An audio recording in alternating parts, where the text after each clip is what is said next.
Hello, welcome to the stream. Let me put that BGM on because I will be listening to music that you guys can't because YouTube would destroy me. And I do mean that literally. They would come into my house and then they would like use a beam rifle on me and I would be dead. There'd be nothing left.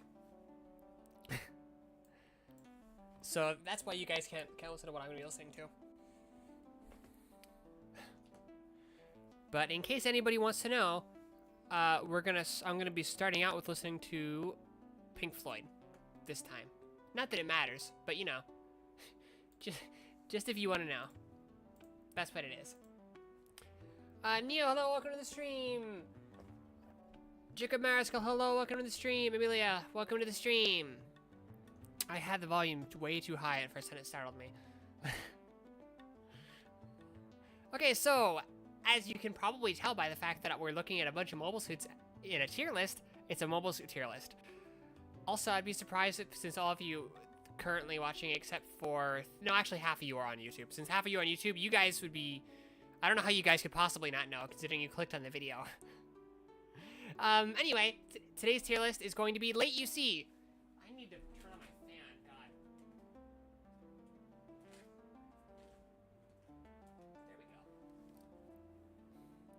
There we go. But as you can see, that includes things from F91, various F91 side content. It includes things from G Savior. It includes things from Crossbone. And it includes things from Victory.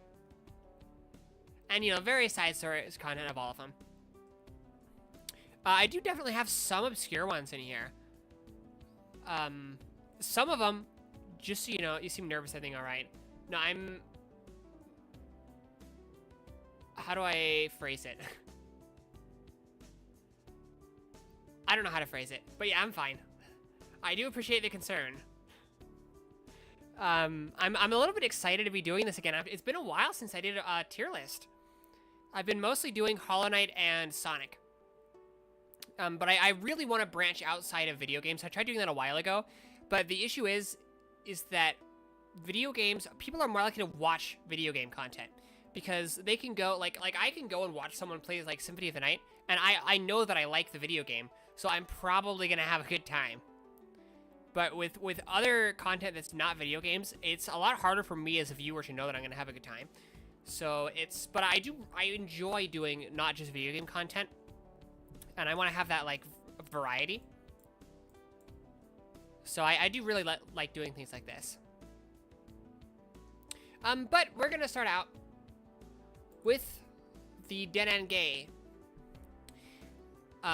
which I think this is one of the most iconic late UC mobile suit designs, and for good reason. I think it's the first mechanical design you see in F91. I'm almost certain it's the first new mechanical design. You might see a Jagan before this, but I don't think you do. I think this is the first one you see. It also might have been the Denan Zon. Wait, no, I got it mixed up. This is the Denan Zon. The other one's the Denenge. Let me just double check that.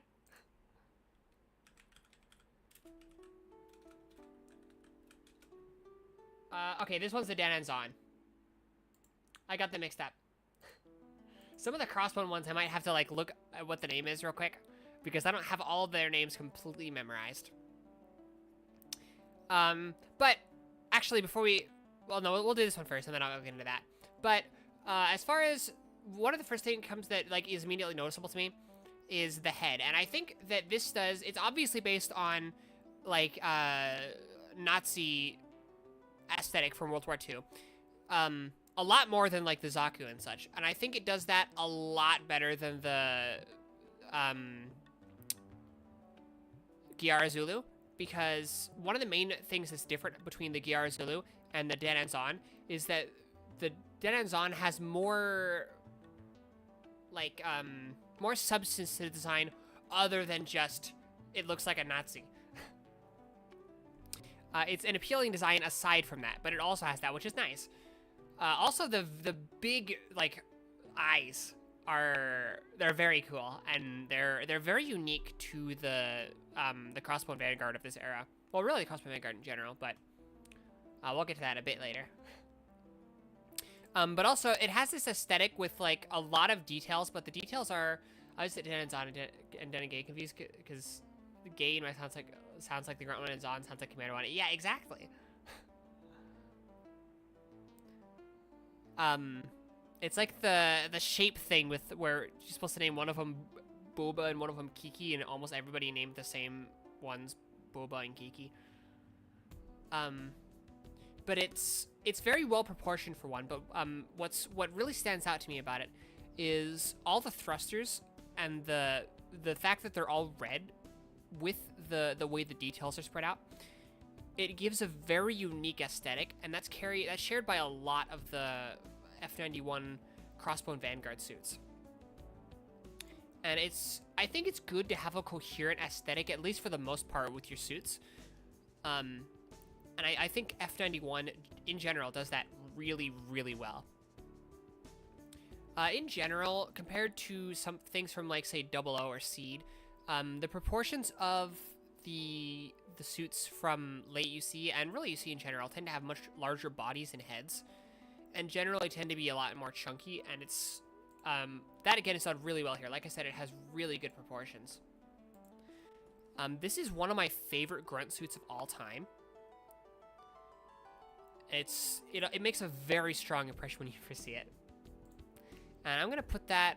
I'm not going to put it in S, I think, actually, because there's a lot of ones I really like from this era. But I am going to put it in A. So we're starting off very strong. And to a favorite of many, the F91. And I also really like this one. I do have the high grade, although I will say the high grade is not only too slim, which is actually not a problem, I think. I would prefer if it was a little chunkier, but it's not a huge problem. But my problem with it is that it's too big. It is not 1/44 scale, but that's fine. I will say this is one of the rare... Actually, honestly, all the Kuno Kawada line arts from F91 actually look really good. Kuno Kawada's line arts, I mentioned this on other tier list streams, but his line arts tend to be not very good. His designs are great, but a lot of the time his line arts don't represent those designs very well. This is really easily seen in his Seed Freedom stuff, but it's like not noticeable here like at all. His line arts are on point in F91. But it's got a very unique feel here, which especially with this and then the grill here, which is you can tell that it's inspired by race cars, like F1 cars specifically, if I recall correctly from the era. But it gives it a very unique appearance. It makes it feel kind of like fast and light, you know. I do like the way that the beam shield is held in here and it like pops out a bit. But of course, the VSBRs are one of the main stars of the show. And in general, I like cannons that work in that way. And I think the F91 does it among the best of ones that do that. But this also is just a really well-rounded design. The backpack, I love that style of thruster. The fins give it a very distinctive, unique appearance, even apart from the chest and the VSBR backpack. But also it has an almost organic feel in a lot of ways. Like these almost look like gills of some kind. And then the way that the design flows, it has a very organic feel. More than the Federation usually has. And I think it works really well with the rest of the design. It makes it feel more sleek and advanced than things that we see get bodied, like the heavy gun and the Chagan. But it definitely has a very separate aesthetic from the Crossbone Vanguard, and it's coherent with the rest of the Federation suits, while also seeming very advanced compared to them and having a noticeably different feel. But it's a coherent aesthetic, which is, I think, very important. And I'm not going to put it in S for now, but it's probably going to stay right near the top of A. Right, the thing I said I was going to tackle after I did the Denan Zon, but I didn't. So for those who are not familiar with these streams,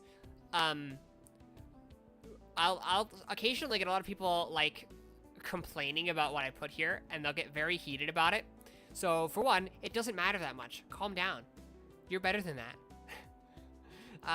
But also, this is not intended to be objective ranking of how good the designs objectively are.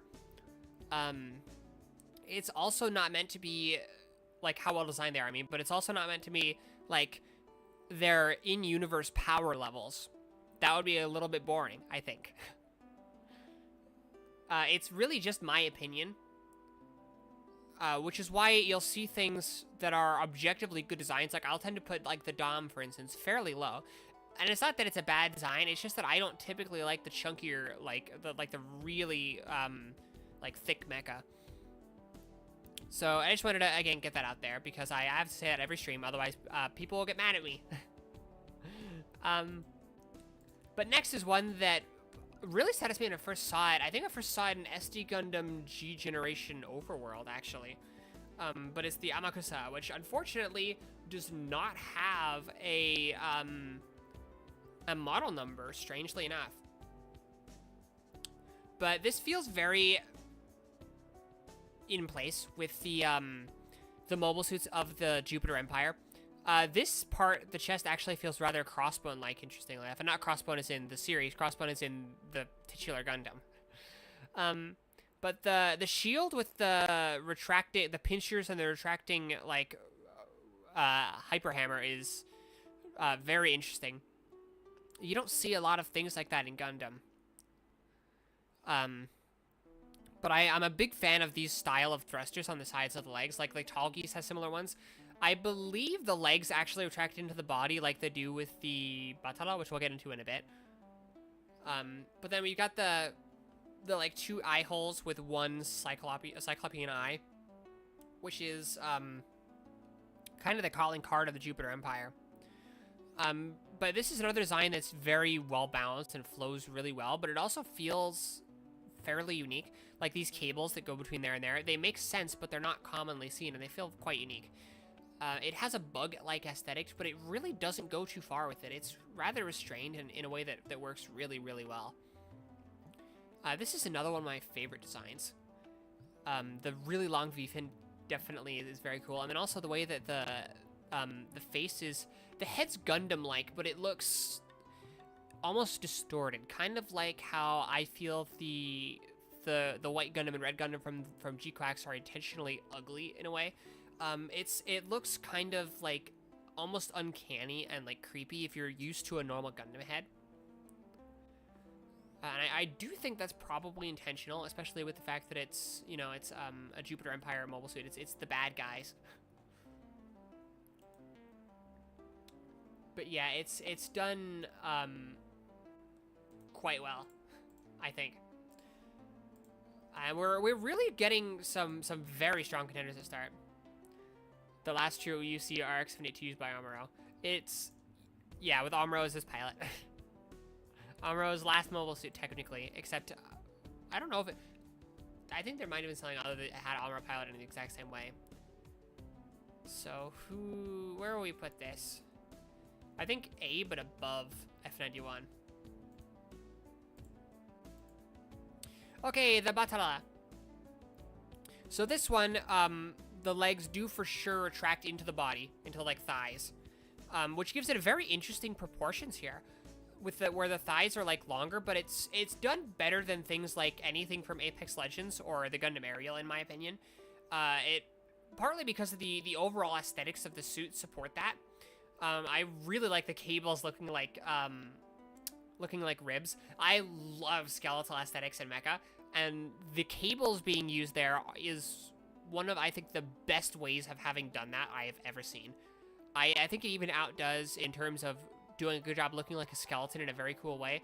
I think it outdoes the Type 20 orbital frame from Zone of the Enders, not Zone of the Enders, Knights of Sidonia.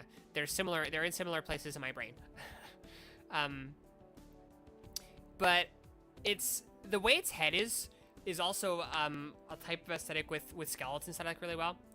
The Amakusa's thighs starting to remind me of the side skirts of the Gundam Mark 5 / Dovin Wolf / Silver Boat. Sorta, yeah. But, you know, with thrusters. I had to, like, look back because I was looking at my high-grade Dovin Wolf. But also the antenna is quite cool looking here. But the head almost reminds me of, what was his name? Let me check.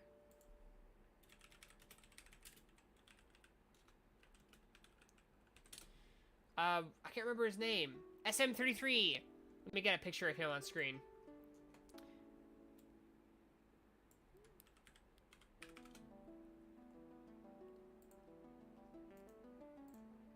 And he also has, like, a very intentional pirate aesthetic. It almost reminds me of SM-33 from Star Wars Skeleton Crew. He's my second favorite droid in Star Wars, but the way the skeletal appearance is done on the head, it has a similar vibe to me. But yeah, this is one of my favorite grunts in all of Gundam. Actually, it's in the running for my favorite grunt in all of Gundam. And it definitely is going to go in S tier. Another crossbone one that I like quite a bit, the Cornix, or Cornix if you prefer. It doesn't seem to have a completely decided upon romanticization.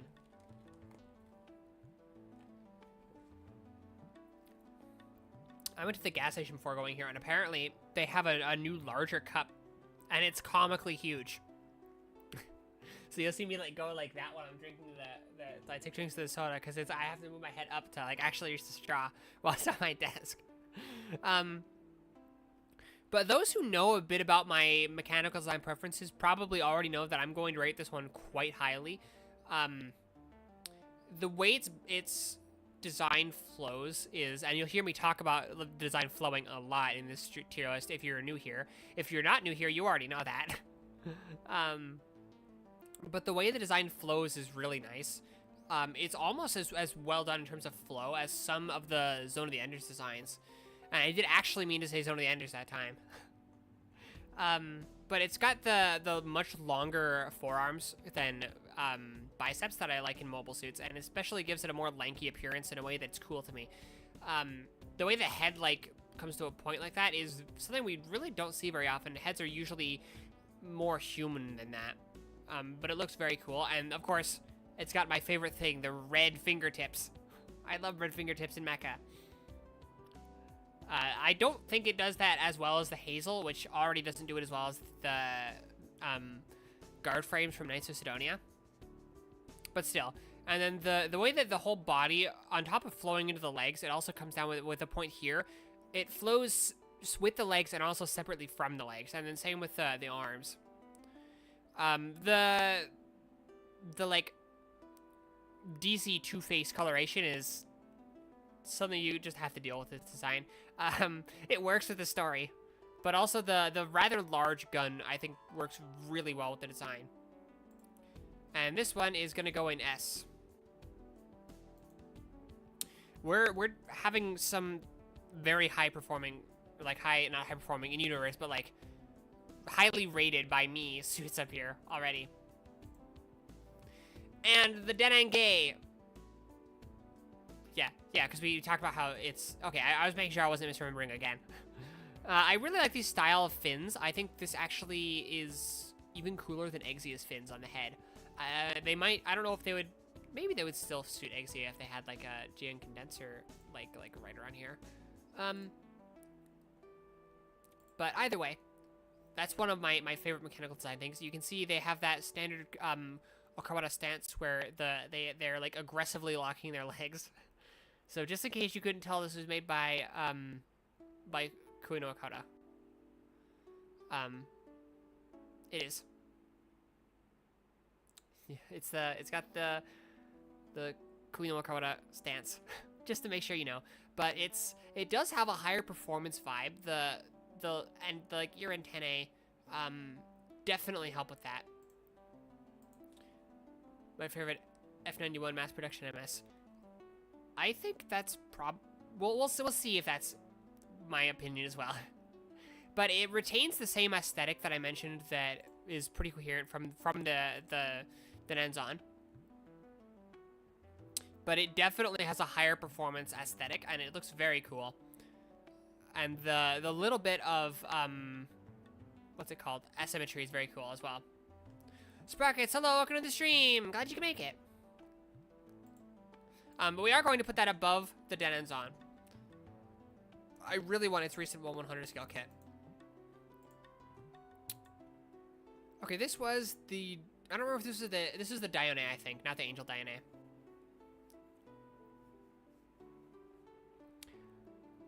What is that emote? Let me check.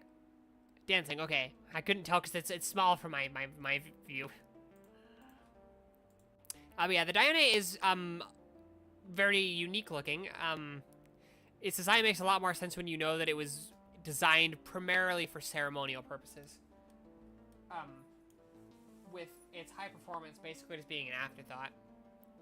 Which also means probably, compared to other things that perform as well, probably not very cost-effective at all. But the thrusters in the back almost feel similar to the Crossbone Gundam. But the legs feel very, very, not Zenscare, Jupiter Empire-like.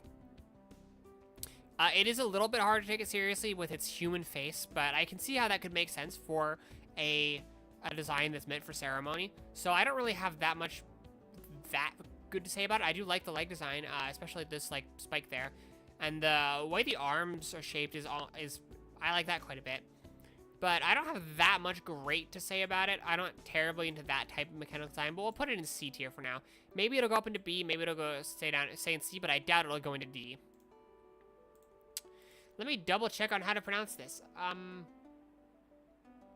Quavars, I think, would be that. I'm not 100% certain, but I think it would be Quavars.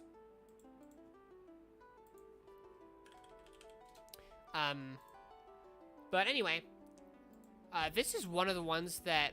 Typhoon, hello, welcome to the stream!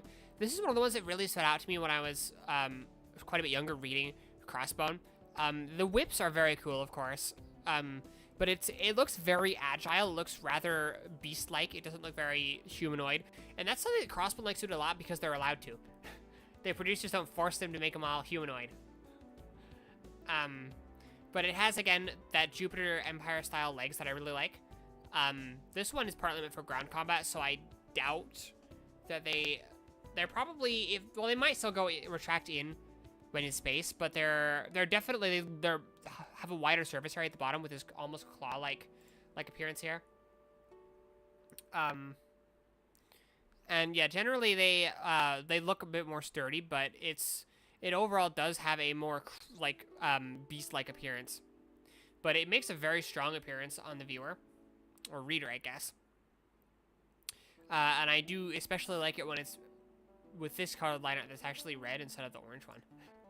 Because there's an orange one floating around too. That one's also going to go in A. We're going to put it right here. This one doesn't have a model number. I think it was just called the Crane. Yeah, this is the Crane. It's based on the Angel Diana, which is based on the Diana. But you can definitely see that its design looks considerably more results-oriented, let's say. Less ceremonial. But it keeps a lot of what I like about the original design. The coloration is quite interesting. But you guys know that I do like really long V-fins. This is clearly supposed to look very elegant, and it does a very good job of it. With the name Crane, it really does seem to invoke the ideas of things like cranes, like graceful birds.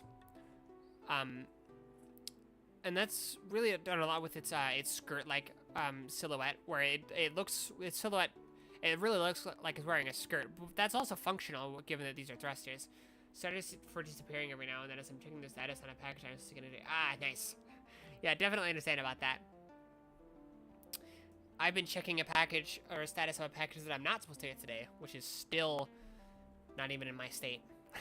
But, anyway, I quite like this foot design, which a lot of you probably saw coming if you know my design preferences well.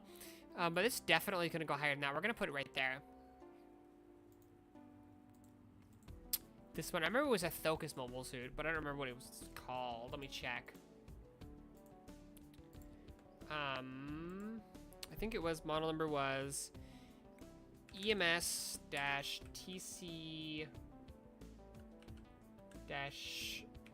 maybe? No, that was the Camelo.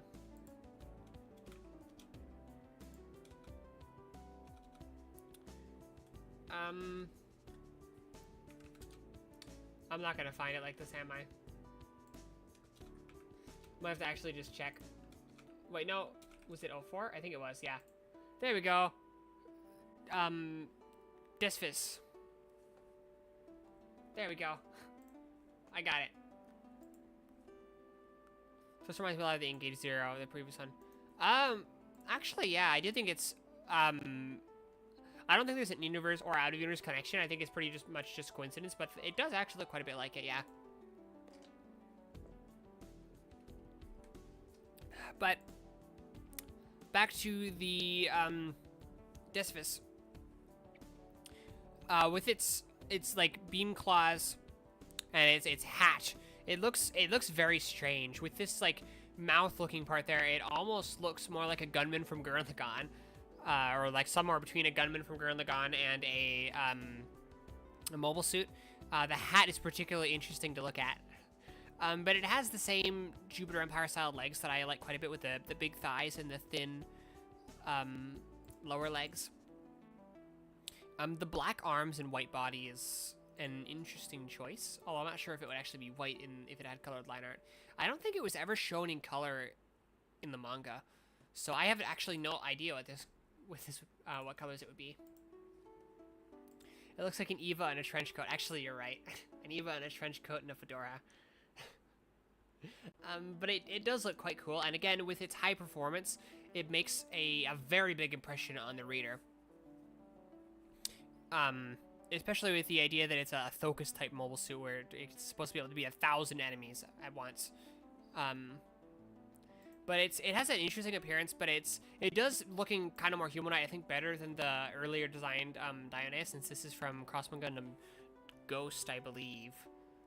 Or was it from Dust? I don't remember. And then this one's from the original Crossbone Gundam. Okay, here's the Camello. This is one that I knew was going to get recommended, or like requested, so I actually already had it even before it was requested. It's interesting. It sure is. I really like how it has suspenders. But the big gun is very cool, I will say that much. I think this is a little bit silly for my tastes. Especially because why does he have 70s bell bottoms? The top part's okay. I do like the head, with that very helmet-like appearance, but it's just the legs. It's too much. It's too much for me. I like the fact that it's silly, but I just can't take it seriously. Especially it's got those like elf shoe feet, which normally those can look really cool on something like the Death Scythe, but in a design that already looks silly, it's just nothing doing.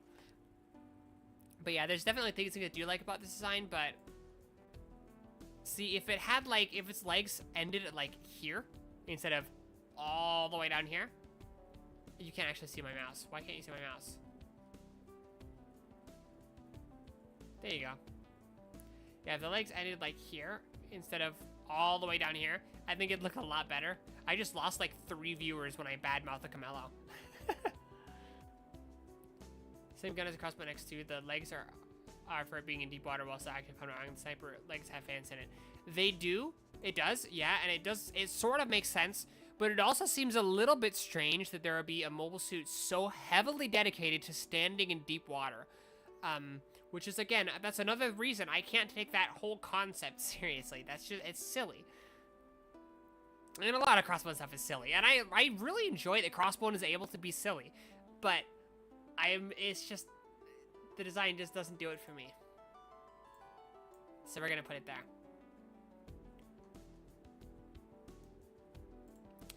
This one, I'll have to check the model number of. If it had one. It might not have had one. Where was it? DCO5. It was one of the focus suits, I remember that. Galahad. I knew this was something I thought I'd be able to remember. I was wrong. I could not remember. Okay, so the Galahad. I do really like this kind of design. The head looks very Armored Core-like, if you ask me. But of course, the big arm is what really stands out. And this might have done that a little bit better than, I forgot what it was called, that one from Build Divers. Re-Rise. Let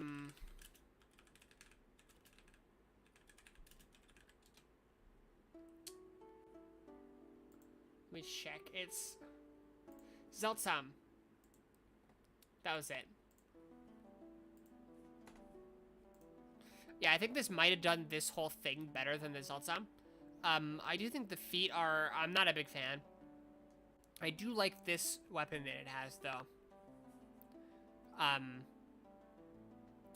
But yeah, there's not that much else I have to say about it. It has, again, the same, like, aesthetic as with the rest of the Focus mobile suits, which aren't all here, by the way. But I did want to include this one. The black arm with the colored, maybe red. I say maybe because, again...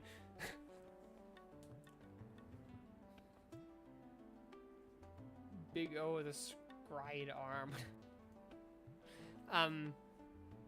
But yeah, it's I don't like it as much as the Disfus, but it has a bit of the same like chest aesthetic, and it really almost does look like an armored core, actually. An armored core in Hasegawa style. We'll put it right here.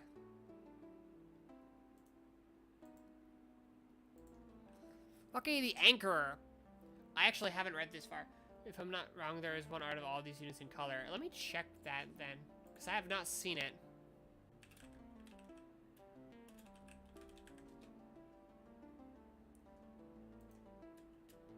I'm seeing an art of all of them, but it's not in color.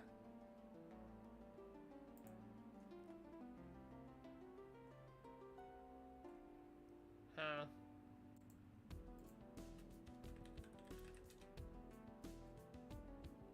Yeah, I'm not seeing it. Oh well.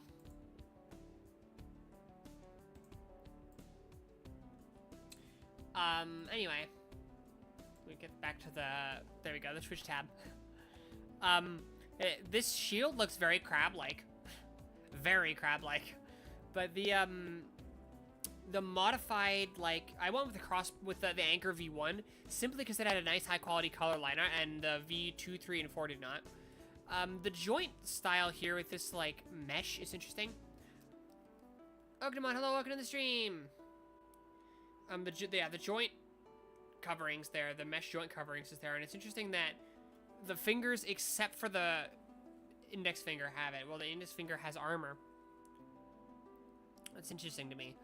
Let me actually check if it was like that on the F-89. Because the F-89 is not on here because of this being here. It's not, which makes me wonder if the armor, if the joints were like either armored up because they like to keep it current, or if the armor that was supposed to be on them was lost. Because that's definitely possible with how the story is. But anyway, I do quite like the what's it called? Like, asymmetrical way this is. Especially with this cable here. Very cool. I think the way the legs flow is very interesting. You don't see legs that look quite like this very much. Particularly the fact that the feet flow with it so well. It feels grounded, but still like... I didn't mean like grounded to the ground. Not like how people think the Gundam HMS team is. But the chest almost looks like a skull, with that being the teeth and the bottom teeth, and then the eye, I guess nose. But it's done in a way that more looks like it's unintentional and just happens to. I don't think it is unintentional. I think it's very intentional, but it does a good job of not having that be directly shown, you know?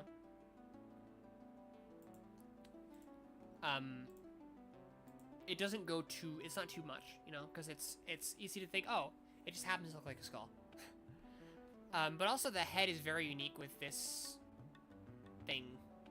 I don't really know what to call it. I guess it's still a V-fin. And then also the red color is not one you see very often. I'm going to put this in A about here. I'll actually put this back in B for now. Okay, G-Saviors, Bugoo, the cooler Bugoo. I don't like Origin. Anyway. This little shield, I have no idea why it's there. I think it's a little silly, but it's fine. It has an interesting, like, skirted appearance, especially when you add the like, thrusters that are not here on this image, but I considered using the thruster image, but I just used this one because I couldn't decide and it was higher quality, so I just went with it because I couldn't decide anyway. But it's got the same, like, abs, like here, the, like, flexible armor there that a lot of the G-Savior suits do. These shoulders are interesting. They're sort of actually like some of, like, the WAF from Gundam the Origin, but they work better on this design than the WAF, although the WAF's actually okay.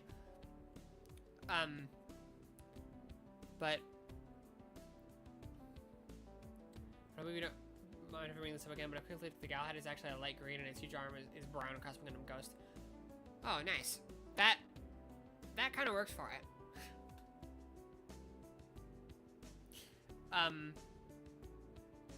But yeah, it definitely looks Zeonic, but it does a good job of having the same, like, Zeonic aesthetic that the bad guys are supposed to have in Gundam, sort of, while looking, different enough that it makes sense that it would exist in such a far-off era as the UC 200s. Or, like, 210s or 220s or whenever the movie takes place. Somewhere around there. But, anyway. This is definitely a Kuno car design. Apart from the Kuino Akata stance it has. It just really bears all the hallmarks of a design like his, you know.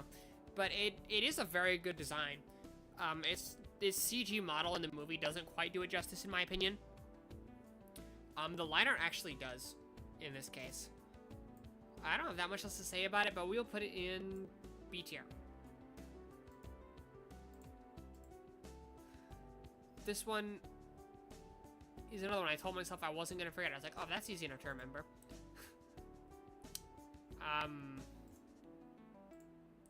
Nope. Let's check. The volcano. This one's another very interesting one with how it's, like, for a Hasegawa design, it's, much more, like, blocky. And you can immediately tell looking at this that this is like a range, like a long range design, and I think that's quite neat. The head is one of the standout points to me. It looks kind of creepy, but very cool.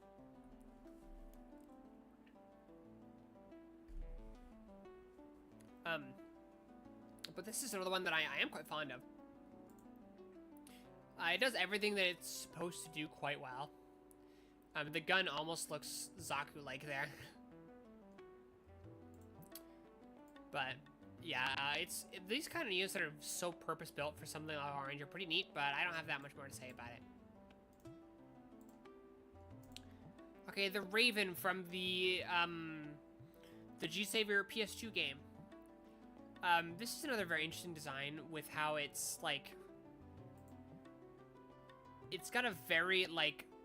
The silhouette is very, like, sort of like the shape, like I don't know what this shape is called, but like the UN Spacey symbol from Macross. I mean, if you don't know that, you can see the shape there yourself on this unit, but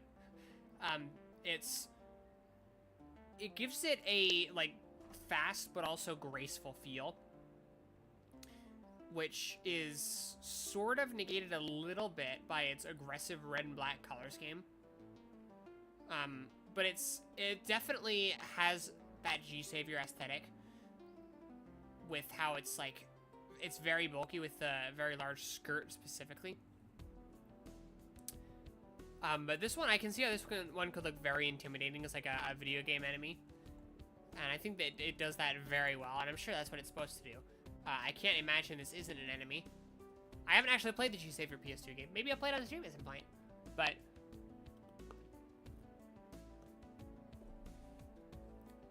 yeah, this one I think is a very cool looking design. And we'll put it here. And now the Phantom Gundam. This was the Phantom, right? Yeah, the Ghost was the... yeah, it was. I do actually prefer the Ghost Gundam, but I want the Phantom Gundam because it's more...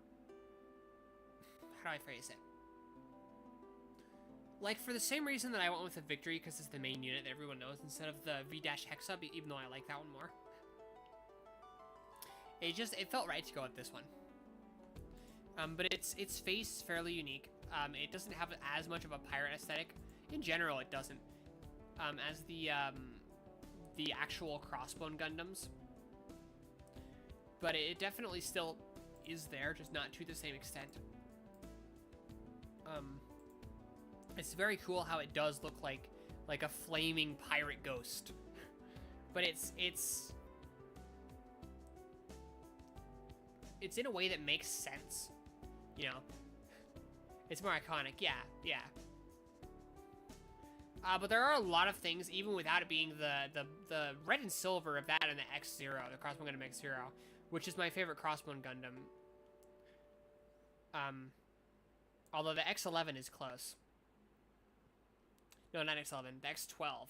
No, not X12, X13. Which was it anyway? Maybe it was, okay, I think the X13, I think it was the X13. I always gotta make, I think the Crossbone Gundam X11 was the mass production one. I think the X13 was the one I like, and the X12 was... No, the X13 was the mass production one that ends up getting the, like, pirate captain head, which is very cool, by the way.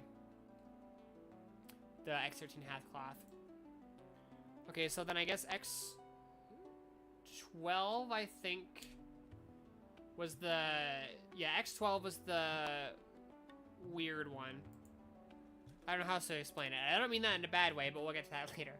Okay, yeah, the X11. But the X11 is basically an X-Zero that's painted like the X1.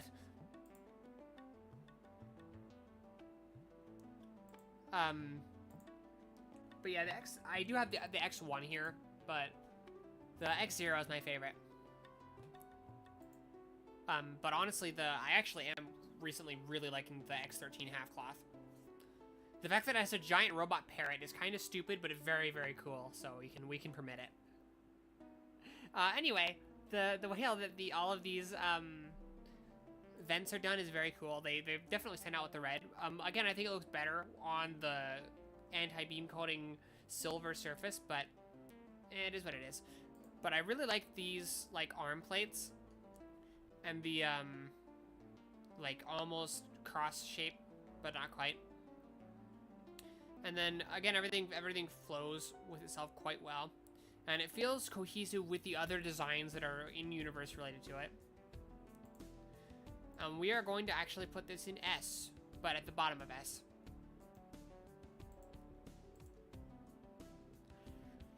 Okay, the spearhead, again from the G-Savior video game. So this immediately makes me feel like it's a sort of Gyan-ish unit with its like very tall head. Its mono-eye with sort of an eye-shaped gap is pretty cool. It's in a way we don't usually see it done. I do actually quite like this beam rifle. I like that quite a lot. It doesn't have as much of the G-Savior aesthetic. I do like the way the legs flow, but the rest of the body doesn't, I don't think, actually flows that well. There's nothing that really stands out to me about this design. And honestly, even if I play the game, I feel like it would probably be pretty forgettable. So we're gonna go ahead and put this at the bottom. Well, no, we'll put it right here in C tier. Okay, the MS Raid, which is similar enough to the MS Rai that I didn't put the MS Rai in here because I chose the Raid over the Rai because the Rai only has the movie CG model, which kind of sucks, and it's looking at you from the front, so it doesn't show off the design well. And then the line art, which is uncolored and like very sketchy, and by sketchy I mean like sketch-like. So I went with the MS Raid instead, but it's almost the same. So the head is very interesting. The way it almost looks like Triceratops-like in a way. The way the like visor, like not visor, the way that the mono eye, what's the phrasing? Like encasement, is shaped. Sort of reminds me of some of the like double Zeta mobile suits, like the Janru Finn. And I am a big fan of that. I do think it would look better if this, like, frill was removed. But I feel like that would be abusive to the poor MS raid.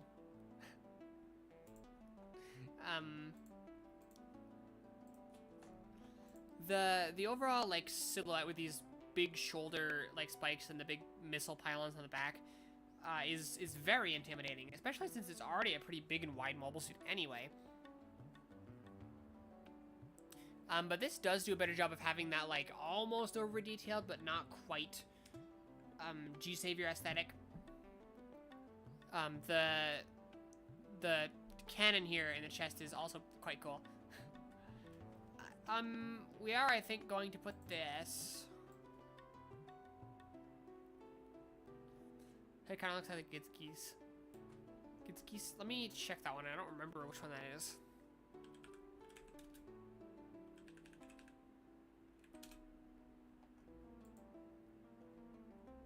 Oh, that one. Okay. From Geiger. Sort of, yeah. I should have added the Geiger stuff from this, or to this. Oh, well. That would maybe make more sense if I redo the F9, turn A one anyway, but that's recent enough I probably won't redo it. That's fine anyway. Next, the Tortuga. This is another one of the ones that I am really not a big fan. It looks like silly in a way that I really don't like. The big spikes on the back are really not my thing. It's very, like, squat and fat in a way that I don't really like with mobile suits.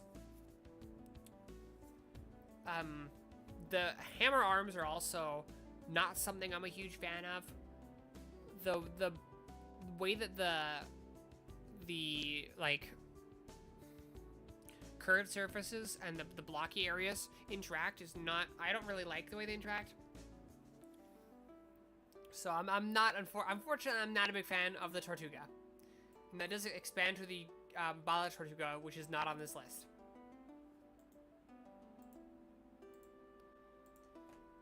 Okay, and hopefully redeeming the, well, I guess it doesn't need to be redeemed since the, Quavaris is already high up, but the Abijo.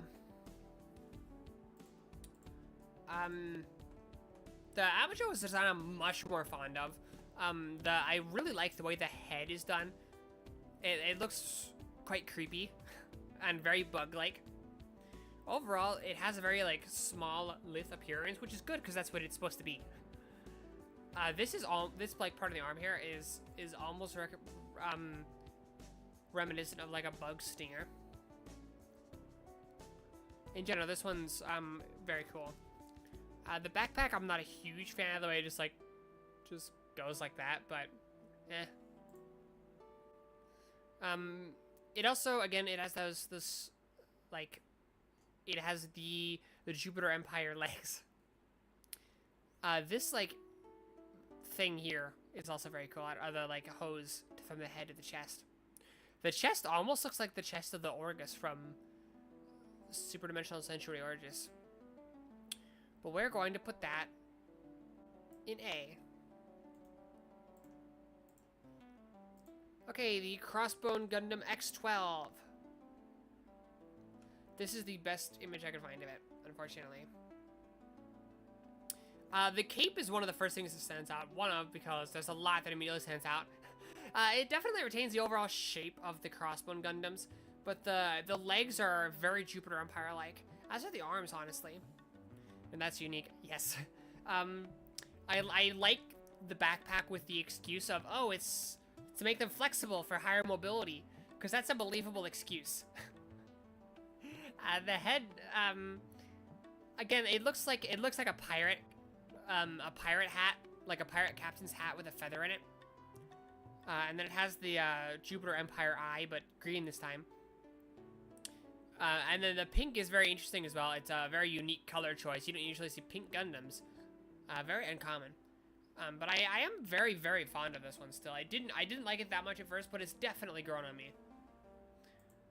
And we are going to put it in the top of B for now.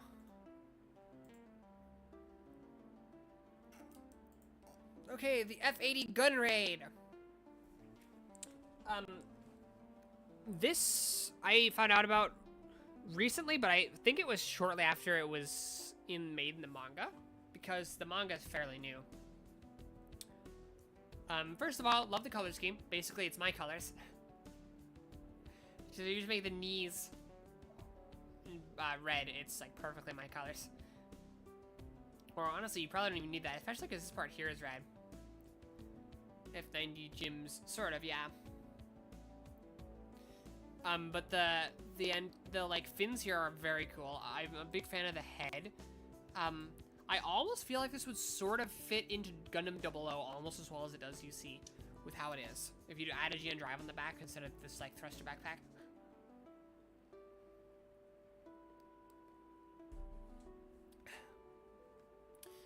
But again, the proportions are done very well. It's proportioned like the original F91 mobile suits for the most part, despite being a much more recent design. That's done very faithfully, and it's nice. It gives it a very consistent feel. The color distribution is also very good, and yeah, it feels very like it feels light and cool. And I'm going to put it right at the top of S tier, I think, for now. And another G-Savior mobile suit. This is, I think, actually fan art, because there's no art of this that I could find, except for the like really low quality. But the Eye Savior, it's very unique. I do like the way that it's like the backpack is. It's definitely, obviously, very space, like high mobility space use. With that in mind, I do like the way that the ball cockpit is shown with the, like, or not cockpit, but like the ball frame is like attached, I guess. It does have a very fast appearance with the way that its torso is, like it comes to a point and then also it goes up here, you know. The head feels surprisingly normal considering how the rest of it is. But mostly what makes it feel so weird is how long and lank the arms and legs are.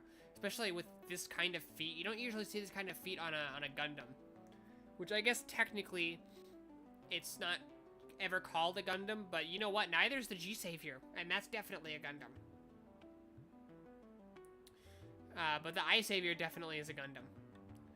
The Illusion, I think it's actually called. I think Eye Savior is technically its model number. But I didn't like this like at all when I first saw it, but it actually has grown on me a bit. And we will put it in B tier around here. I don't want to do the second bean top till I do the victory. Doesn't need to be that far. Okay, Gump. For those who know about the Gump, I will be discussing this spoiler-free, so don't mention what you know that I'm telling you not to mention. We both know what I'm talking about, so don't mention specifically that.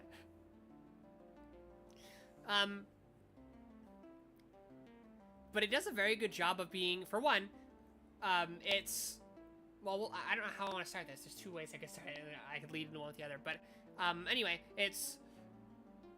it does the patchwork vibe very well, which is one that it's I think a little difficult to do well without it just seeming like you're throwing things in places, which I guess technically you are, and that's the whole point, but you know what I mean.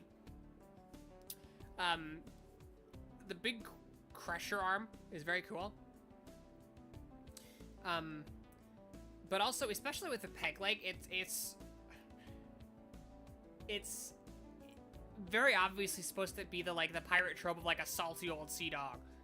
And it does I think it really actually does do that very well, while also being like, it makes sense for the most part, and it's believable to be within Gundam. Probably more than most of the pirate stuff, if I'll be honest. But yeah, this is what I'm very fond of. The head is very weird, but I love these style of like antennae. There's like the little thin like antennae. We don't see him that often, and it's a shame. The peg leg is also a gun, if I recall correctly. Yes, it is a machine gun, specifically. Hence these, like,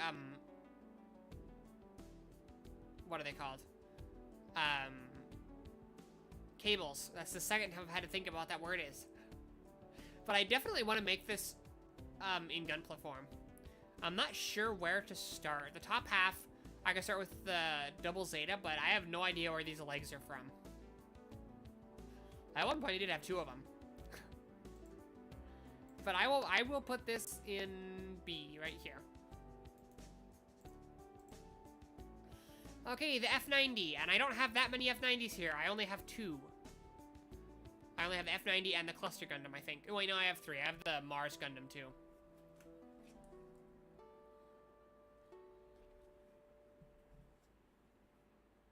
I like the way that these, like, the way the beam shields are on it.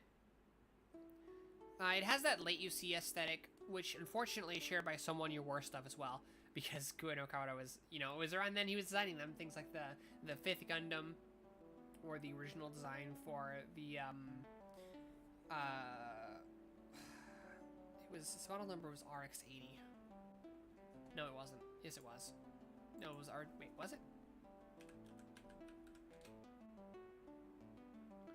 No. Maybe it was RX-81. Yeah, the G-Line, that's what it was. It's the original design of the G-Line also shares some of that, unfortunately, just because it was designed around the same real-world time.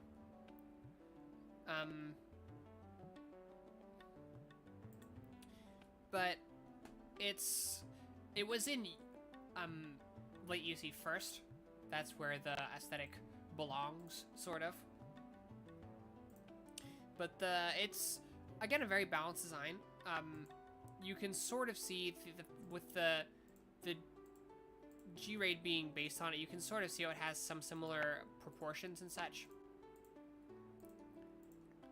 But I do think that the Gunraid does it a bit better. But the chest generally feels pretty compact, which it should. And then the way this is mirrored on the legs, with it being like a hard point for stuff, is it tickles my brain in just the right way, you know. But it has a lot of thrusters everywhere, which is how Kawada was designing things at that point. And that's the late UC aesthetic, and it works really well in this particular instance, especially. And I'll put it.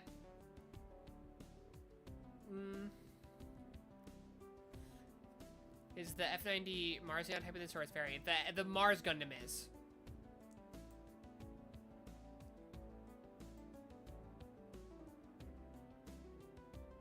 I don't know where to put this. We'll put it there. Yeah, I chose Mars Gundam over the F90 Marzion type, mostly because it's less similar. It does also have a better line art, which helps. But mostly because it's less similar to the original F90. Okay, the F99 Record Breaker. Those who know me well know that I really, really like this one, and I have been saying for so long that they need to make a high grade of this. It would be so easy. They could make it based on the actually, you know what? Probably the reason they have made it based on the crossbone is this color difference there. But they just have to redo this part here, the shoulders, the lower arms, the head, the backpack, and the gun, and the side skirt armors. That's it. But they won't, because I want it. So unless I make it myself, then they will. Bandai hates me specifically. But it has a lot of the same things that I like about Crossbone, but it's almost in a way a de-pyrodized Crossbone. But it's got 4 wings of light, which is very cool. In general, it's nice to see where the wings of light came from. And also to see the F lineage continue, since this is the F99, with the Crossbone being the X90 or the F97. But also this is interesting, the way it still sort of has the Beam Zanber appearance, but it's overall a more traditional looking gun. But I'm a big fan of this. Also, this visor is very, very, very cool. But this one will definitely go in S.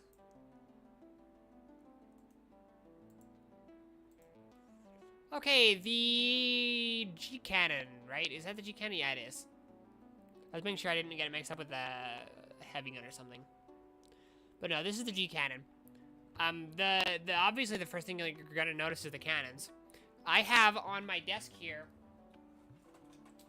the head, body, like the head, torso, and cannons, but not arms, waist, or legs of a G cannon, because they're spare parts from the G cannon Magna kit in 1/100 scale. Which is the reason to get that kit, because it comes with that much spare parts. Very cool. But it definitely has the late UC Federation aesthetic. Very coherent with things like the F90. It's pretty blocky, but you've got some curves, and then thrusters everywhere. The fact that these are machine cannons instead of directly beam cannons is interesting. I believe this is an SNRI mobile suit rather than a Anaheim mobile suit. I think the Magna is an Anaheim derivative of the G cannon, but I'm pretty sure this one was SNRI. But either way, very cool. I wish that it didn't just get bodied in the anime. But we'll put it here. Okay, the gun tank R44. I debated if I was going to put the tank mode line art or the robot mode line art in for this. But it is neat that it does transform into a robot. You can definitely see the Loto lineage in it in universe. And opposite out of universe. The big Loto but better. Loto but it doesn't suck. And they're never gonna make a kid of it. But the like missile launchers on the arms, almost as shields, is very cool. It doesn't make that much sense for them being. I would advise against using them as shields, considering they have explosive missiles in them. But the head is actually cooler than you expect from something like a gun tank. And it feels, you could customize the Loto into it. You could customize the Loto into a like 1/200 scale, but not a 1/100 scale. But not 100, but not 1/144th. I mean, shame on Bandai for not making a kit of it. Yeah. Yeah, the issue is that the Loto is like a lot smaller, I think. Loto's like 8 meters tall, I think so. Let me check.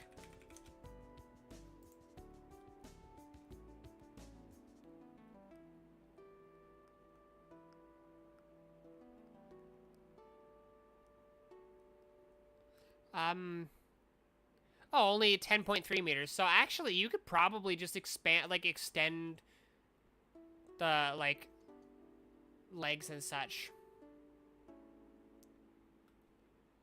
Yeah, extend the legs, extend the torso, make it probably a bit wider as well. Yeah, that might honestly be feasible. I thought it was taller for some reason. But anyway, the big cannons are definitely what stands out on this one. But it's interesting how the way that the legs flow, especially with it being, you know, it transforms into like a tank. But short king is ice cream, indeed. Short thing, yeah, that's the gender neutral version of king is thing. But yeah, it is quite cool. It doesn't. I think Unicorn kind of ruined things with how it's shown as being old in the original, but not that much. But I'm not hugely fond of it. It is neat, but I'm not that fond of it. I'll put it at the top of C. Okay, the G-Savior terrain mode. By the way, why is the line art white and just like white and various shades of gray? That's not the color it is in the movie. It's like the color of the game model. Very curious. Anyway. This is definitely the most normal looking version of the G-Savior. With like actual armor on the upper arms and thighs. And the arms and legs being a bit more bulky, the normal backpack, and the shoulders being fairly normal looking shoulders. In general, this one, it's a Gundam, all right. Isn't this one not like a prototype before the proper one shows up in the movie? No, this is the G-Savior has armor packs. This is the terrain mode pack. It gets damaged and then marks sorties with the space mode. The space mode pack. Also, I love the white. I do like the white. It's just that it's wrong. It would be neat if that was its actual colors. It's just that it's not. Also, I really like the blue V-fin, and that's absent here. But anyway, that aside, it is a very nice looking Gundam. It's sort of a middle ground between the G-Savior space type and the idea of what's a normal Gundam in a way. So you have more out there design choices like the abs here, and it's still generally quite lanky. The G-Savior does feel toppy when it's on the space pack. A bit, yeah. But then you've got, like, the overall is much more normal than, you know, the space pack or the origin especially. It's a Gundam. It's a Gundam, all right. I do like it more than the Ayahoshi, but, well, no. I think I like it just barely less than the Ayahoshi. Okay, the G-Cannon Magna.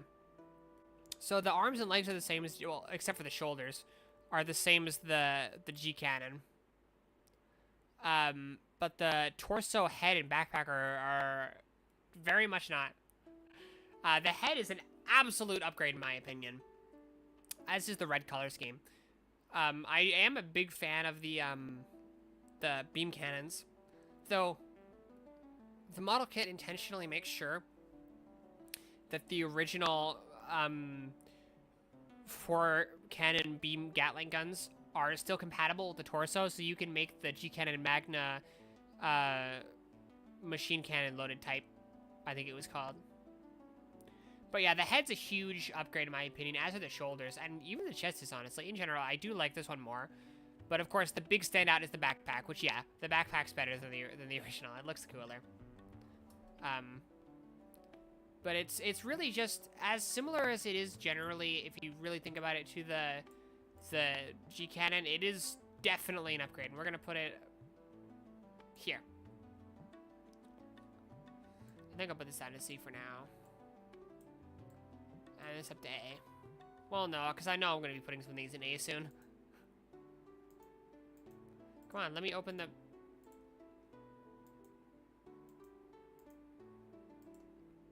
It's not letting me open any of these anymore.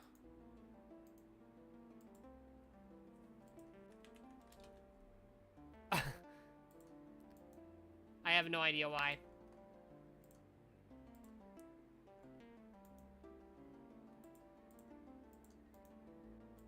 It's letting me open things in a new tab from other, like Firefox tabs. What the hell? I don't want to like...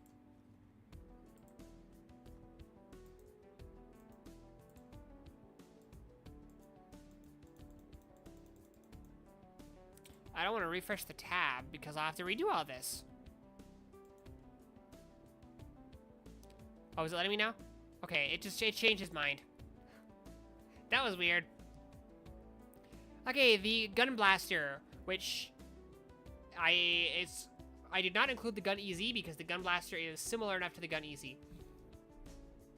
But it's interesting that its head just looks like a Gundam head without face vents and V-fins. Honestly, if you listen to every F90 variant, we'd be here all day. Exactly. Or even if it was like every, like, even if like if the Char's Counterattack and Unicorn one had every Jagan variant, even that one, we'd honestly still be here for a while. And I would just be saying, well, I like these little changes, I guess, more than this other one. Like, for all of them, they're almost all the same.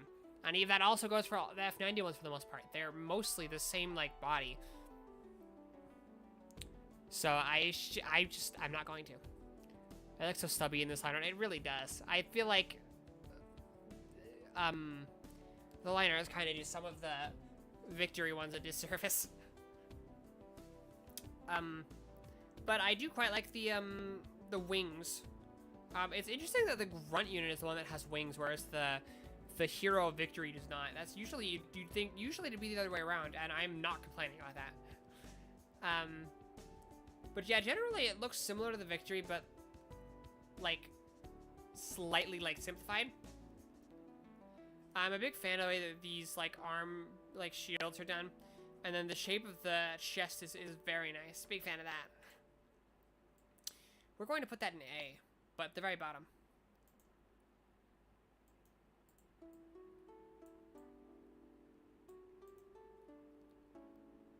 Personally, I feel like the Gun Blaster's color scheme is a bit of a downgrade. I am not sure how I feel about that. Okay, the Victory Gundam. This one also still feels a little bit stubby in the line art, but it's not as bad. But it's got a very compact feel to it. Even not just the fact that I know that it's shorter, but like the way the shapes are done. And then it's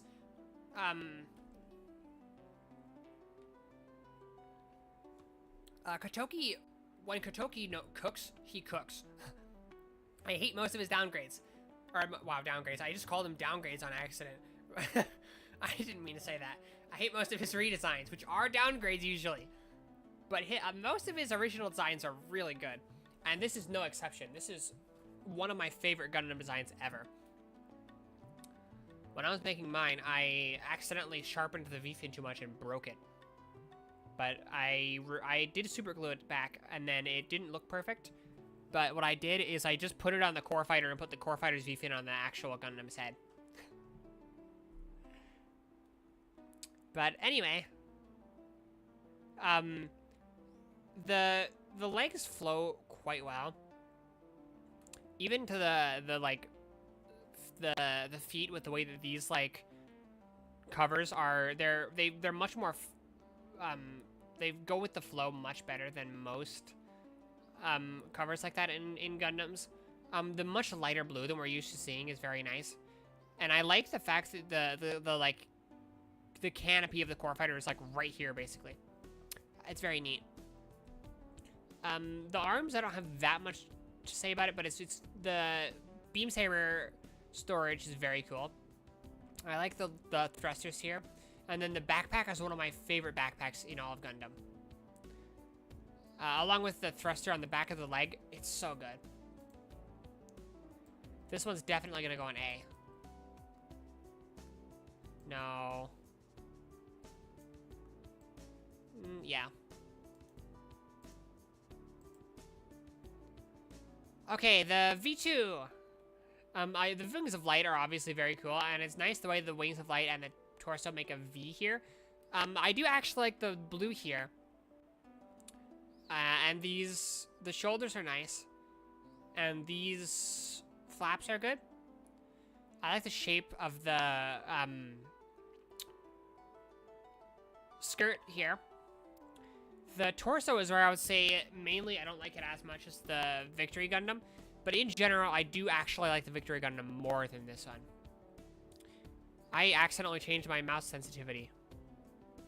See, I'm about to move it about 1 centimeter. Okay, ready for this? That was probably a little bit under a centimeter. I'll have it start here. I'll move 1 centimeter.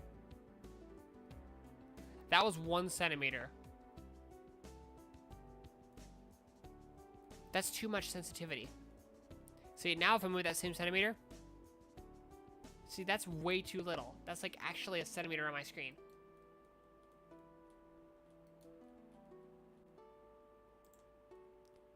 Now they all feel weird.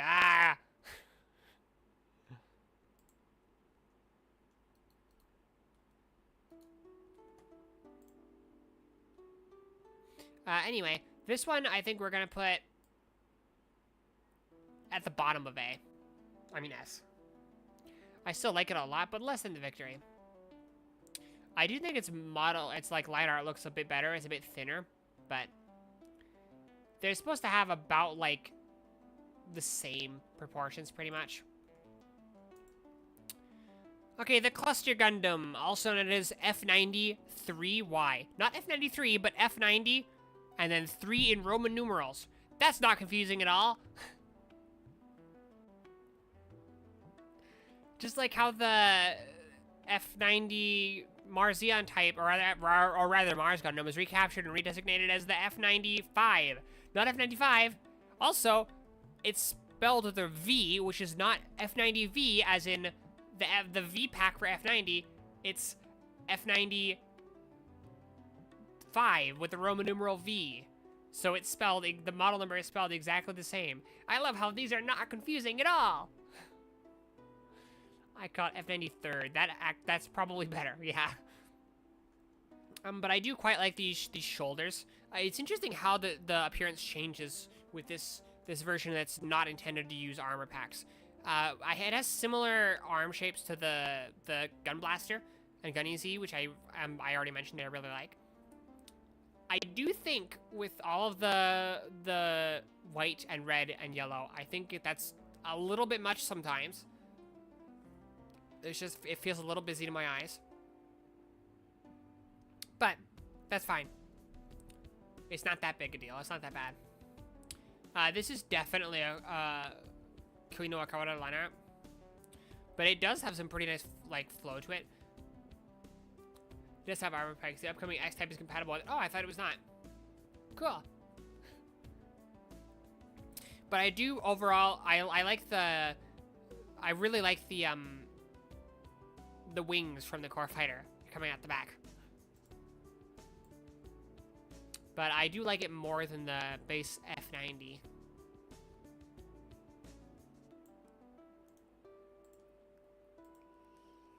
Okay, the J Savior. This is with the high mobility skirt. The, like, thruster skirt.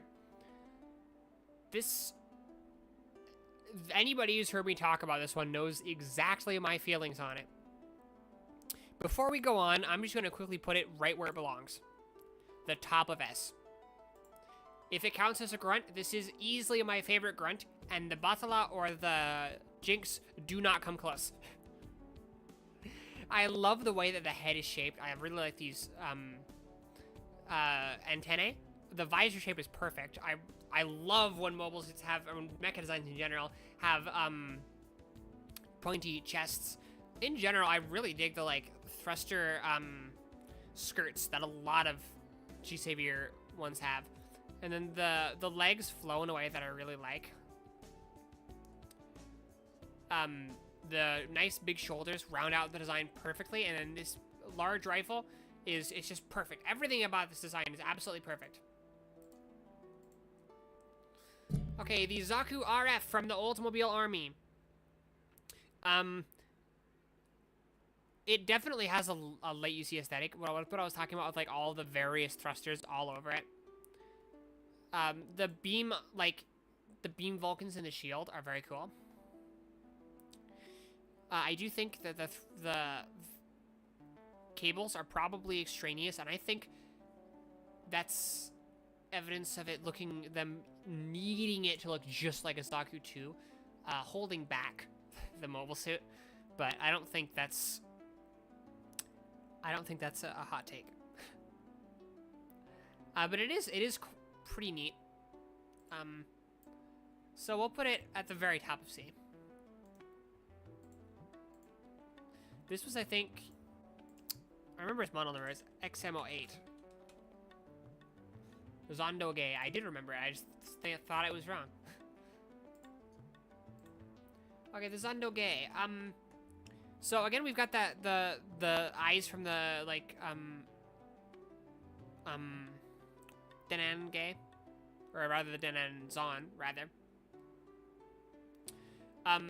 The anti-beam cloak being around the legs to protect what the shield on the shoulder can't. Ha, gay, indeed. That's very neat. Under that, just take my word for it, it's pretty standard. I almost said Zanskar again, Crossbone Vanguard stuff. Technically, this was around in F91, not in the actual movie, but it was around at that time. But I am a big fan of this extra piece of armor under the shoulders and the way the huge shoulders are. It's just a little guy. And quite literally, because it's only about 10 meters, so it's one of the smallest mobile suits ever made. Especially because well, no, I don't think the legs can do the folding trick of the Jupiter legs. It can't. I just remembered. I thought it could for a sec, but no, it can't. I remembered. But yeah, it's just a little guy. I don't have that much else to say about it. It did get absolutely bodied. Fine, I'll put it behind. Actually, I do think I like that less. No, I probably like it about that. No. Bro's getting downgraded. Probably right exactly that much. Part of how I decide, like, part of what makes it easier of which one I like better is, would I be more excited if Bandai came out with a Gunpla of this one or this one? And that works for this tier list because there's Gunpla of almost none of these. But otherwise, like, which I'd be more excited if Bandai came out, or like if I saw it in a shop next to each other, which I'd be more likely to purchase. Anyway, the Drake. I've already mentioned on stream before how much I love this one.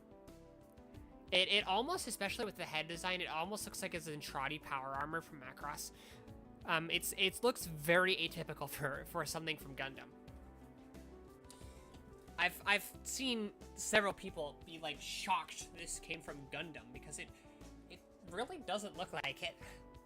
But it's not like, it's not terribly unbelievable, you know. It's like you can see it. It makes sense. It's a little shocking just because nothing else looks like this, but there's no reason it couldn't look like that. The drag is such a cool thing. It's weird that it's a heavily modified heavy gun, indeed. I think it's kind of, with the heavy gun, I think it's kind of a Ship of Theseus kind of thing, where they modified it so much it was basically nothing was left of the original heavy gun. But anyway, I like the trend of some things from this era having really big guns, but it particularly is like very long specifically. They're not like too bulky. I like long, not bulky guns. But yeah, it's got, Drake really makes sense because this really does have a draconic appearance. It's very cool looking. I'm very, very fond of this one. And it goes here.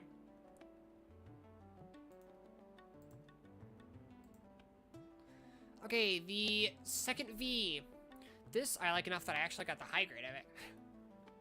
So the body is mostly the same as the Victory. This line art looks better than the original one. This looks like Takigawa style. The other one was Kotoki. But I like the idea of all of the V2 functions being modified onto the Victory. The wings of light are very cool on it, of course.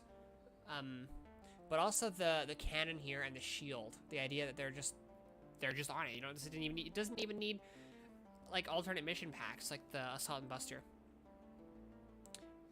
But I like this more than the V2, and you know what? I like it more than the normal Victory. It's very cool. Okay, the Vignagina 2. Actually, never mind. We'll do the normal Vignagina first. I'll do that right now, though. Then we'll put it after the Flint, just to give us a bit of a... Then again, I don't want to do the Flint until after I've done the Crossbow X1.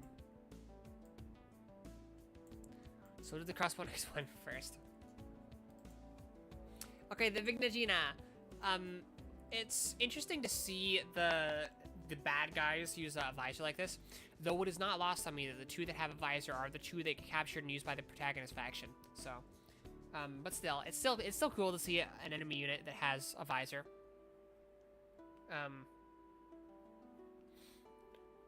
And it's not even for like how the Gym 2 does, but they also use the Gym 2 for like a fake out, where you think like, oh my god, it's like Zeon's come back, but it's actually they're Hughes the good guys. The Princess Maybe Gundam. But anyway, the large crest makes it feel somewhat majestic, but the thrusters here are very cool. But overall the design flows immaculately. The chest is somewhat similar to the later Javelin and James gun, which is probably a coincidence, at least out of universe. Probably not in universe, especially because they have, I mean, at least in universe, probably not out of universe because they both have the same mechanical designer. But the cover here over the hands is interesting. You don't see something like that very often, but it also helps it like flow with the rest of the design. Man, it's so warm in here. What the hell? How warm is it? Why does 28 feel this warm? I mean, 28 Celsius is still pretty warm. But it feels warmer than 28 Celsius usually feels. But we'll put it...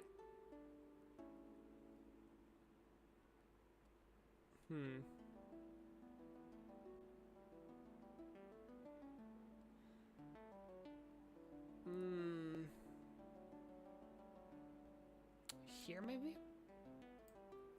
Here, I think. Yeah. Okay, the Crossbone X1, which is sort of representing all the Crossbone Gundams except for the X12, or X13, no, X12. Yeah, except for the X12, just because the X12 is so vastly different than the rest. But, like, even the X3 is still really similar to this in terms of design. And then it's the poster child for the Crossbones, so of course we use that, even though I do prefer the X0 by a pretty wide margin. And this is the original Hasegawa manga design. Quick slight rant. There is no gunpla of the novel version of the Crossbone Gundam X1, or any Crossbone Gundam. It does not exist. You cannot own it in model kit form unless you modify it yourself, because the high grade, master grade, and real grade are all the Kotoki design. Except the high grade is specifically the Kotoki design, except without the, like, head fin, which is the only thing that I think he actually added that made it better. And it annoys me. Also, it's too big like the F91. At least the high grade is. I can only assume the real grade definitely is. But anyway, slight rant over. I do really like the Crossbone X1. Particularly the original Hasegawa design. The way that this was just changed to being just like flat instead of like slanted like that. Like here it's slanted. In the Kotoki it's just flat. Massive downgrade in my opinion. Other than that, I like the way it feels like a little chunky because it's a close quarters combat mobile suit. So it was specifically mentioned in the manga that it has rather high armor. But I think I like the pirate aesthetic. The red lines on the head are very cool. Also the way the V-fin's like narrower than normal is pretty cool. The vents down here are very cool. It's one of my favorite things about this design. And this is one of my favorite designs, honestly.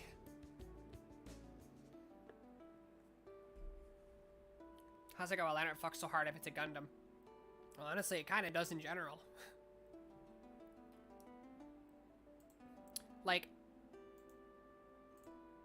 tell me this doesn't look awesome.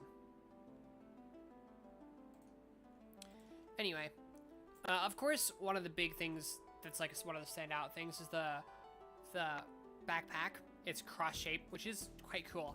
And I like the fact that it kind of looks like its shape was massacred by Kotoki. What about the Crossbone Gundam X1/S1 Kai evolution spec? It looks like it. Let me check.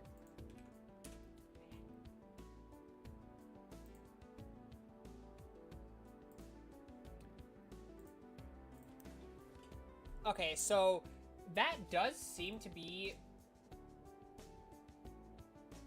it's definitely more on the side of the Hasegawa line art, but one issue, you still cannot own a model kit of it because that's not a model kit, that's a figure.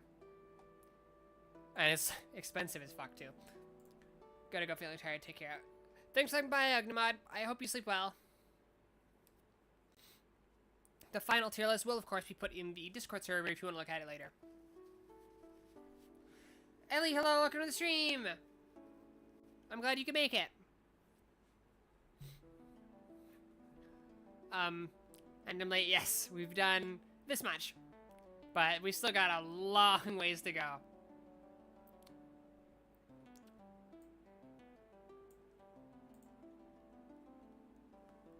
I moved my lamp slightly so it's a bit less in the way. But yeah, the X1 is one of my favorite mobile suits ever. And it's definitely gonna go on S tier. Probably right here. No, here. I didn't say there. I said, come on. Yeah, probably right there.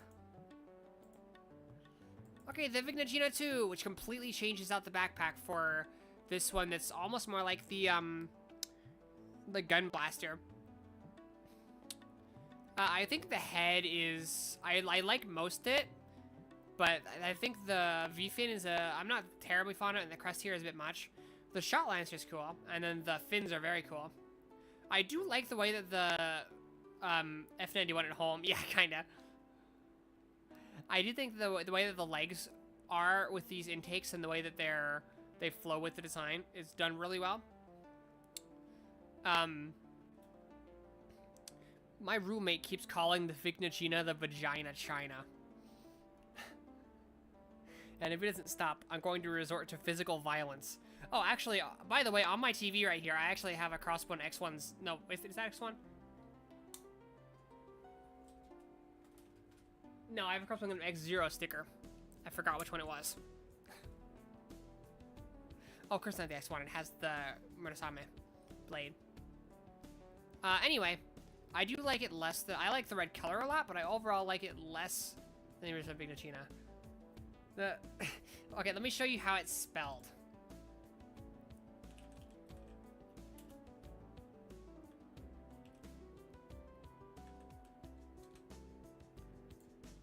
Does it actually make his... Does it fix his actions? Nope. Get away. That's how it's spelled. But that's Kazanki for you. If I'm not wrong, it's the same specs as the F91 or even a little better. That, if I remember correctly, yeah. Okay, this is what I'm gonna have to quickly... Tomino. Well, it's not actually called that. That's Kazanki being stupid. Is the thing. Okay, it was EMS 09, I believe. Vagon. Yes, the Vagon. I do think that it does the whole, especially with the fact that the legs can retract, or the lower legs can retract into the upper ones anyway with that, like, style. I think it does it better than the Brooking. Like, the fact that it turns into a wheel. But it turning into a tire is gonna be, you can't make that not silly. You just can't do it. It's not possible. Let me show you what it is. If I can find the, like, GIF.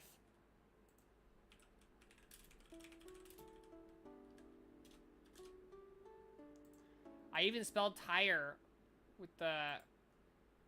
I can't find it.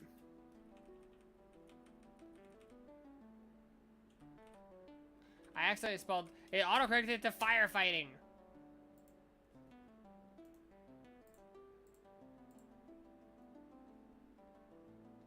Okay, I can't find it in GIF format, but I found it in what's close enough.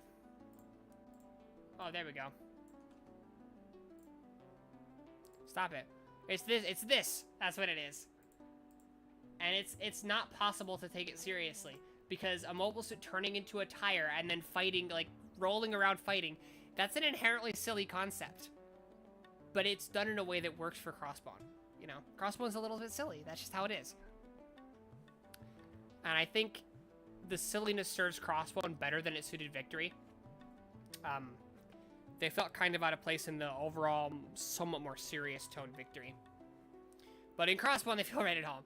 And then it has a bit of that, like, skeletal pirate aesthetic in the head, which is great. We'll put it here. Also, why did I put that here? I don't like it that much.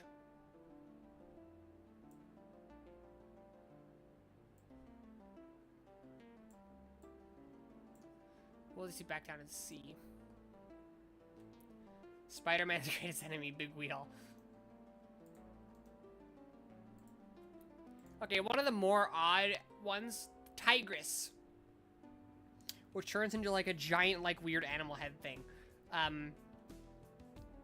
The normal one's orange, but it had some logo over part of the line art, so I just took the purple version line art. It doesn't matter. The head is very interesting, but again, this almost looks so like more you'd find in Shark, oh yeah. But yeah, like, it like turns into like a giant shark, which is a little bit silly, but the overall design is pretty cool. The way that the feet like end in a point is almost similar to Zone of the Enders. Which again, I did actually mean to say that unintentionally this time, not like when I said it earlier on accident. But yeah, the way the Jupiter, like, it's got the, like, Jupiter-style eye, but it's red, is very cool. But I do think overall it's a little bit much. We'll put it in C.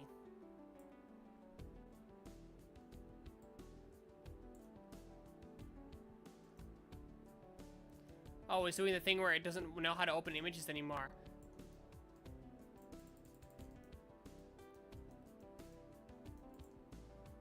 What the hell?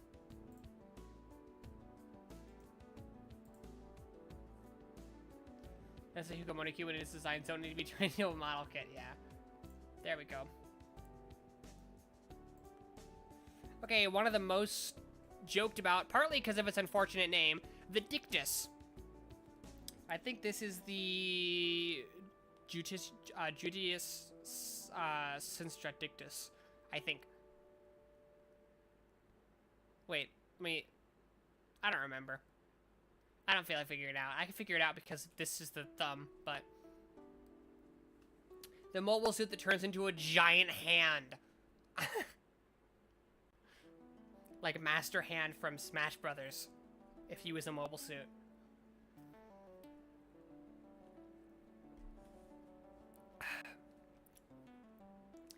But the pincer hand is neat. As is the weird, like, third arm. There's a message join Smash Bros. I think he should join Smash Bros. As like a, he should be Master Hand's Shadow Fighter. But the almost two-headed, but with only one of them actually being a head thing, that's pretty neat. The design surprisingly flows kind of well, considering it's like, it turns into a giant hand. This, like, finger that has the beam guns on it is pretty neat. It makes actual sense that it would, like, actually be useful in a fight in mobile suit mode. Definitely it's a downgrade to the Cornix. But it is pretty cool. Somehow it turns into a giant hand and manages to still be pretty cool. Okay, the Freedom. Definitely the Freedom everybody thinks of when you hear the mecha called Freedom from Gundam. Oh, what? You mean the Freedom Gundam? Not the Freedom that's the gym type?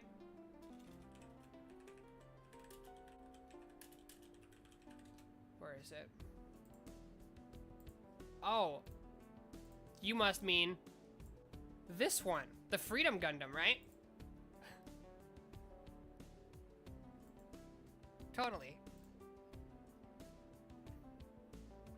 You know, because it's called Freedom Gundam. So that has to be the one you're talking about. Anyway, Canadian Freedom, yeah. But it definitely has a lot of the same aesthetics, like this torso, as the rest of the G-Self ones. But the head is decidedly gym-like. Freedomception. Yeah, there is no fewer than 3 different mobile suits, all named Freedom in Gundam. And the one that makes the most sense to have the name is the one from G Gundam, honestly.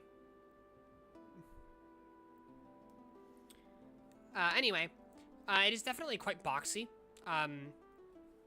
It is kind of bulky for a gym type, but less so than the Gustav Karl.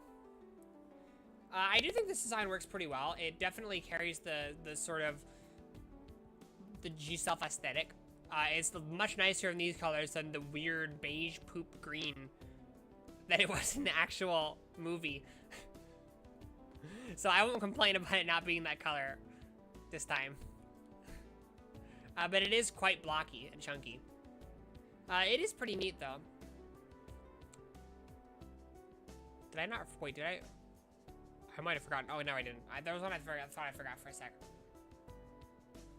We will put it here. No, here.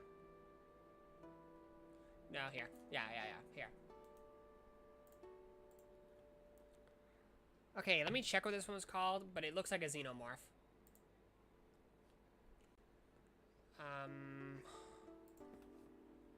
The EMS 08? No, that was the Diona. Elevado. Or Elevado. Okay, the Elevado.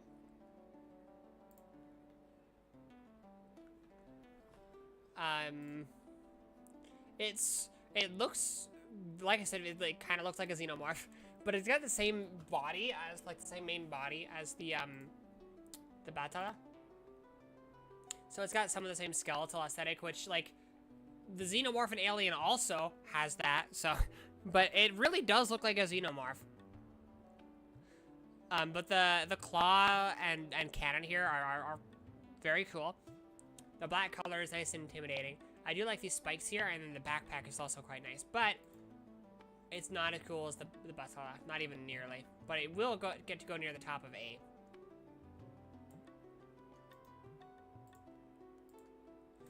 Okay, the Bugu 2, this was requested by, I believe, by Irex. I do like these skirts on the side. They almost remind me of the ones on the VF-19 from Macross. This one feels like it has more character than the original Bugu. Which also means it does feel a little bit less Zeonic, but I think that's very much worth it. It feels quite heavy. Which is, it's pretty neat. But it still feels like it could be somewhat agile, which is nice. It's got a lot of skirt here, and a lot of backpack. And then again, you got the fairly large rifle, which is pretty normal for the G Savior game suits. The head almost looks Zaku 3-like. We will put it definitely above the original Baku. Right here. Okay, the heavy gun. I do like this one, but I wouldn't say that I love it. The vent style is very interesting. I do like the fins here on the head. You can see how those contributed to the G-Cannon Magna. And the way that the legs are, like, rather squared off, despite originally appearing more rounded, is interesting. It has the very chunky proportions of the Federation suits from this era, from F91 specifically. By Victory, they kind of changed aesthetics and proportions a bit, but put it here.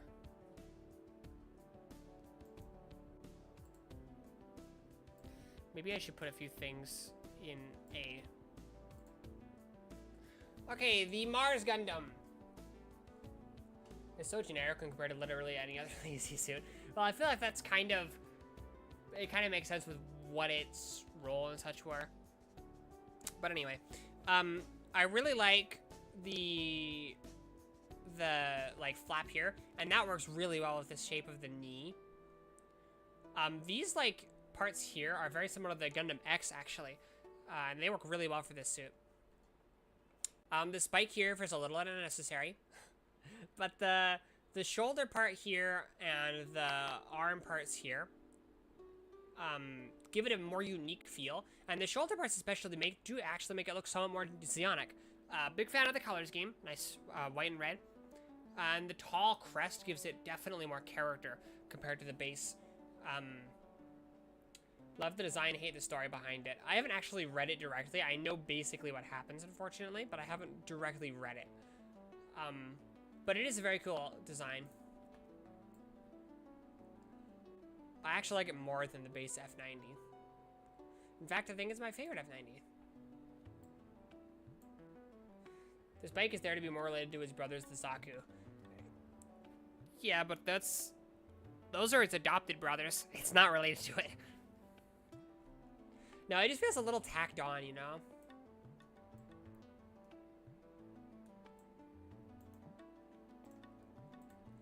Okay, the dog Iris, the other one with a visor, and the other one that gets captured. But I really like these like sensor fins. I think that's the coolest way to do sensors. Other than the Armored Core style of sensor fin. He's got the cock camera. But the cables reinforce the idea that it's not really meant for direct frontline combat, but it's more of it's better for sensors and such. And then also, it really just has a ton of cameras. Cameras here, here, here, here, here. And then lots of, like, radiator fins. But then also, all of the thrusters and such make it feel high performance still. As well as these, like, fins, which are very cool, by the way.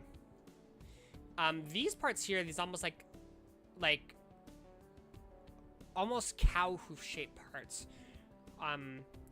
Very interesting. I don't think I really like them, but I don't hate them either. It is going to go in A tier.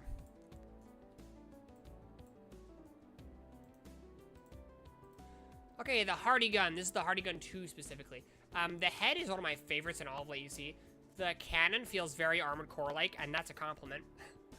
I like the way that these parts cover the arms, and then the guns being there is very cool in general. You don't often see like Vulcan guns in the arms of mobile suits, but I love it every time you do.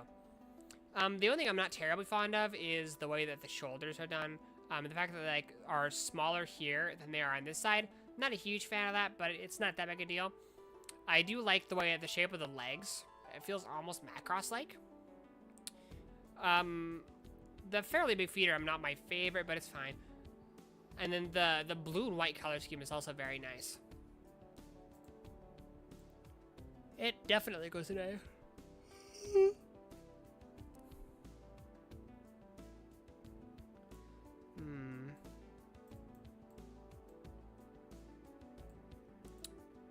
I'm almost tempted to actually put an S. Speaking of S, the Ibirhu S. This one is, again, it's got the like Nazi helmet thing going on, but it's not too far. It doesn't like take it too far. It's not too much. I'm a big fan of this weird sensor ball thing, as well as these. I'm not actually sure what these are, but they look cool. The shield on the right arm is interesting. This suit would be great for lefties.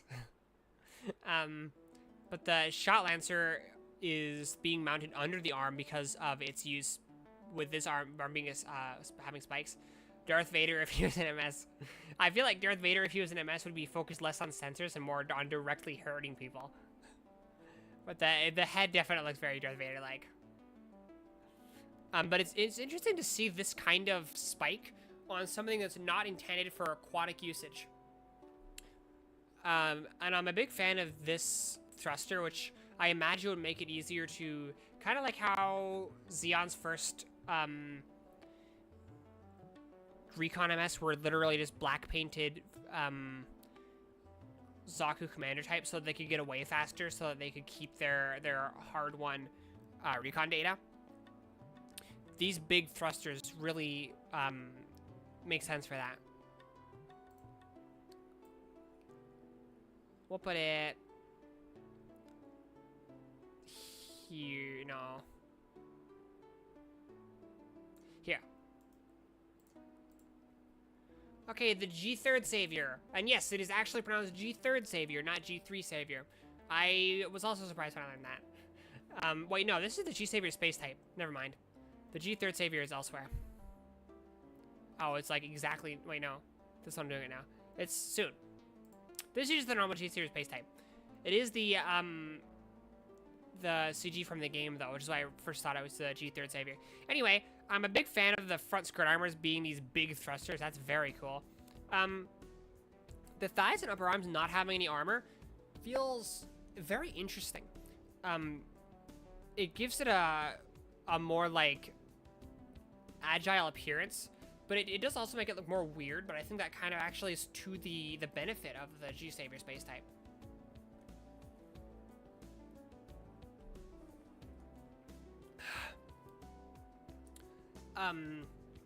And these are the actual colors. I mean the narrative, sort of, but with the narrative, it's because they just never got to put it on. We got, again, the nice kind of long gun. And I'm a big fan of the, like, arm parts here. I've mentioned that several times this stream. The way the V-fin has these, like, cutout parts where it's slightly less thick, very cool. Also, the blue V-fin is very eye-catching, very unique. And I like the way it has the, like, flap style, just like the Eye Savior, but to a less degree. But my favorite thing about it is these side skirts with the big thrusters. I love it when mobile suits do that. Things like the Barbatos Lupus, for instance. It's so good every time I see it. And then the shoulders are also very good. It's a sort of shape I tend to like a lot. Yeah, it's definitely a step above both the previous G Saviors. And it is going to manage to get pretty high in A tier. Like here.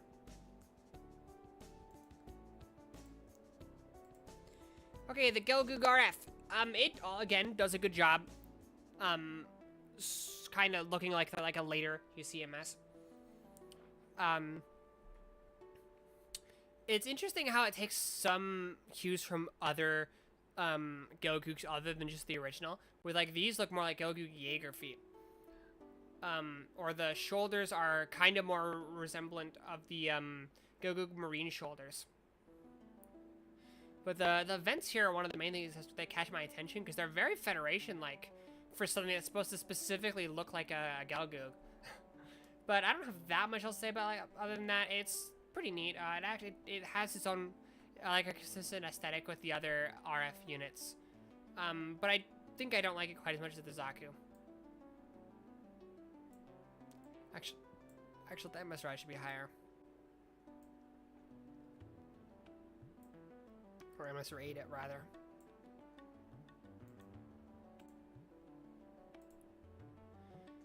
Okay, the Neo Gundam, I believe this was, yeah.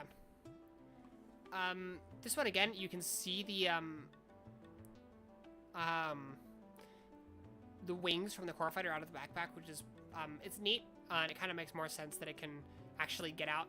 And then also, on top of that, you can kind of see where the idea for how the core fighter on the crossbone works, which I think is very cool.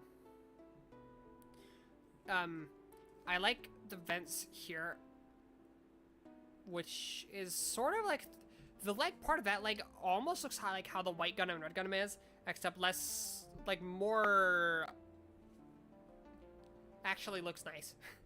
I don't really like that part of that specific part on the red Gundam and white Gundam.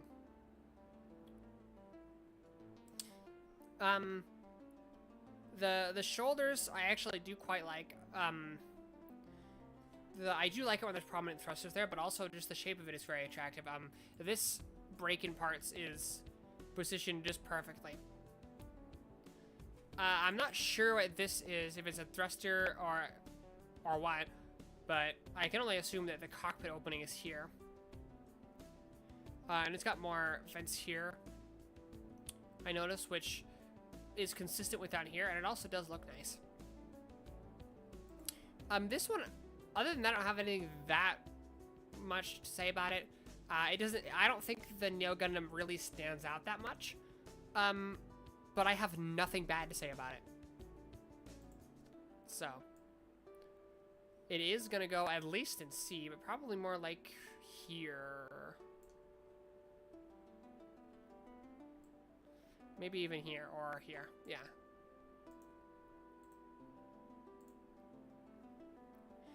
Okay, this was, I forgot let me check the model number. Or not model number, I remember the model number. It was XM, I think at least, it was XM07B. No, that's the Vignagina 2. Perhaps it was XM07G. It was. And this thing does have a kit, surprisingly. Every 100. I think it was P-Bend I want, though, but the Vigna Zira, that was what it was. Oh, right, because I was trying to remember it. I thought I would be able to remember it because it's got the same name as Dr. Zira from Planet of the Apes. By coincidence. But, I am a big fan of these, legs, I think, compared to the normal Vigna China 2. The way that this thruster thing, makes it look way nicer. This one's really the one that's the F91 at home, honestly. With the, you know, the VFBRs. Cookie and then pizza. Why did you say cookie and then put a pizza emoji, though? That's my question. But the head is very cool, and it can be equipped with a twin eye sensor one, but the chin having a vent on it is not something you see very often. But huge fan of the way the ears are done here, the fins there. Because it's a cookie. F91 at home too, okay. And that's my answer to both, is okay. I do really like the overall shoulder shape is already nice, but then the thruster sticking out, perfection. The only thing I don't really like is the feet. Not a big fan of the feet.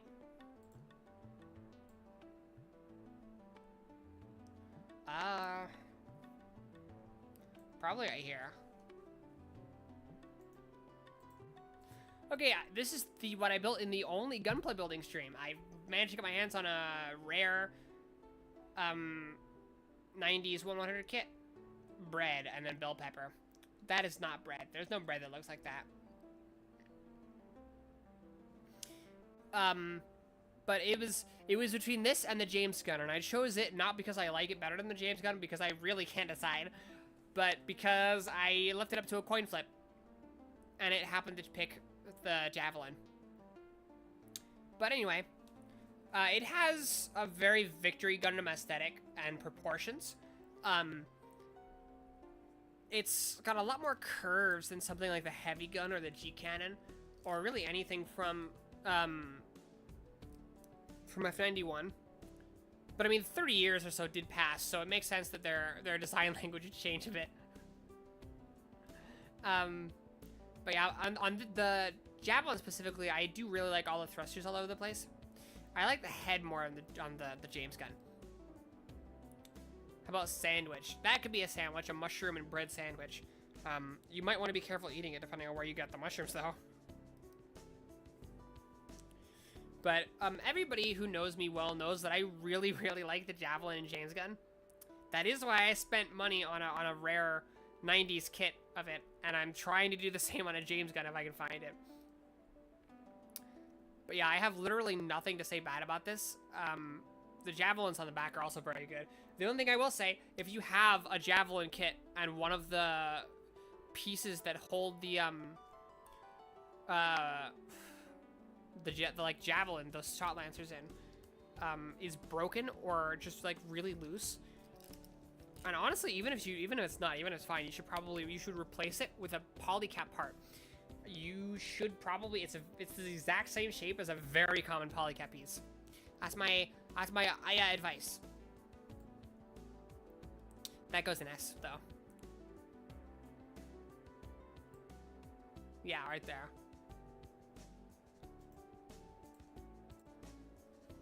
Okay, the RXF91. I don't remember what this one was called, because I usually in my head just call it RXF91. Silhouette Gundam. Oh yeah, because it's the one that's totally not a ripoff of the Silhouette Formula Gundams. They didn't steal the data, I swear. Cluster, no, this isn't the Cluster Gundam. Cluster Gundam is this one.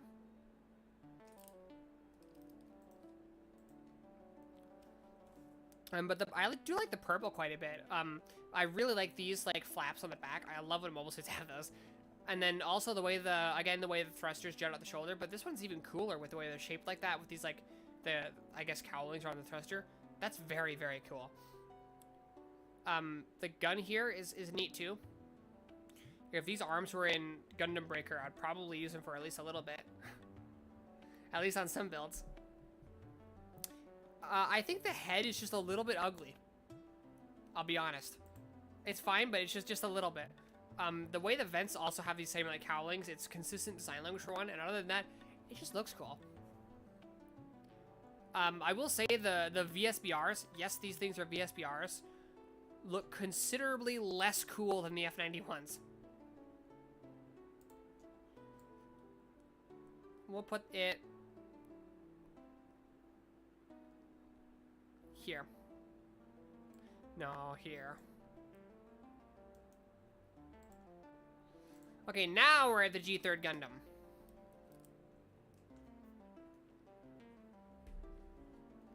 With an even bigger gun than the G Savior. Yeah, the G3 Savior. I really like the shape of these like parts here. I would love to make a J3 Savior by adding a lot of the enhancements that like those that were cut from the J Savior compared to the G3 Savior to make it cheaper.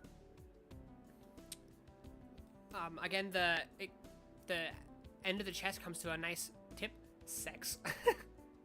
Indeed. The side skirts here are very cool. The shoulders are exactly the same as the G Savior. The head is more interesting though. It's the way this part bulges out. It's not like that on the normal G Savior, and it actually looks really nice.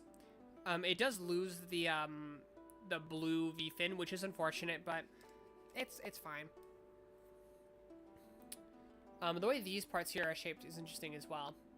But definitely it's a pretty big up over the original. Even if it lacks some of the things I really like the front skirts and the side skirts there.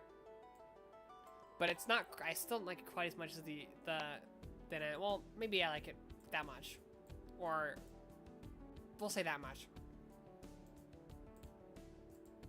Okay, the guppy. This is one you guys probably didn't think I was going to include. This is used... Actually, does anybody in the chat actually remember what this is from and when it was used? I'm curious. Am I the only one who remembers the guppy? Or does anyone else remember it?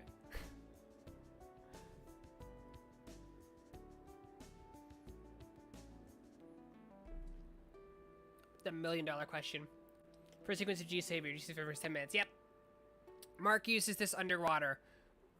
I like the design of this quite a bit because it feels very like utilitarian. Like it doesn't have a super expensive like hand, because why would you need that for just like work? When you could get by with something like this for almost all tasks. Or like the like ladder up to the cockpit. It's like I would think it's a little silly on a military mobile suit, but for an aquatic work mobile suit, no, that makes sense. And it's like it looks very utilitarian in a way that makes a lot of sense for a civilian work mobile suit, because this thing it has nothing to do with combat, and it works really well for that specific reasoning. Things like the lights under the cockpit, or the like welding tool, it's perfect for what it is.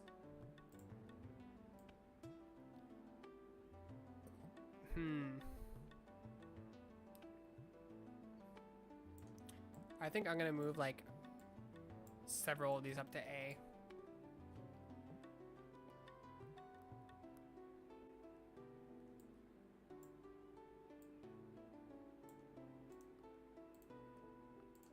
Okay, I always remember which one's this one and which one's the one that's like it, but not this one. In terms of, I remember their model numbers. Which between those two in model number, but I can never get them. I always get them mixed up. Anyway, if I remember, this one was XM05, and the other one that I get mixed up with was XM04. Yeah, the Berga Gyros.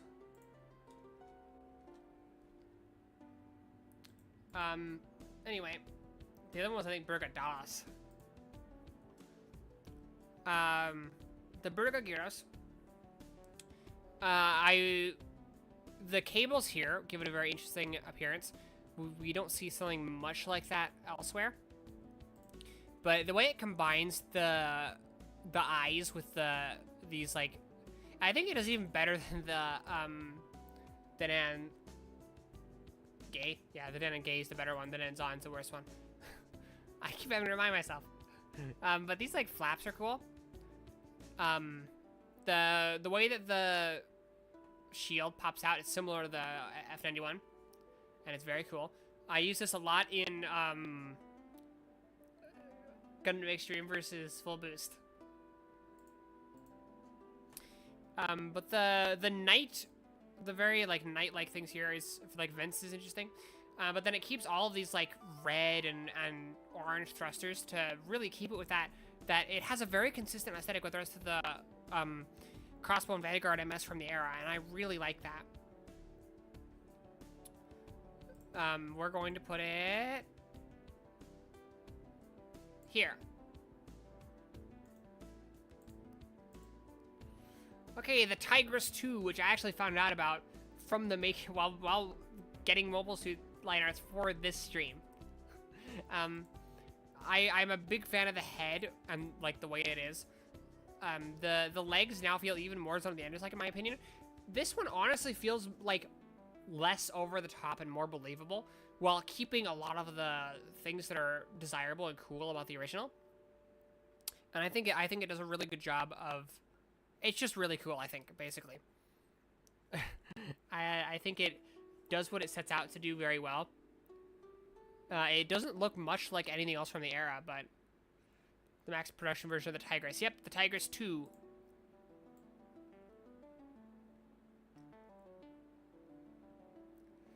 And where are we gonna put it? I put the normal Tigress here, but this one's definitely gonna go a lot higher. Like here.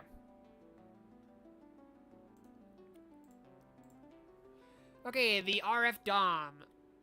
So I don't think these scattering beam cannons that don't actually, they're called beam showers on this one. Those don't make any sense anymore. You could have an actual beam cannon there. Like they wanted to on the original Dom, but no, it has to be similar to the original Dom. The arms feeling chunky, especially the upper arms, is very cool. And then it has all the thrusters in the world over here, which is, that's the aesthetic from then.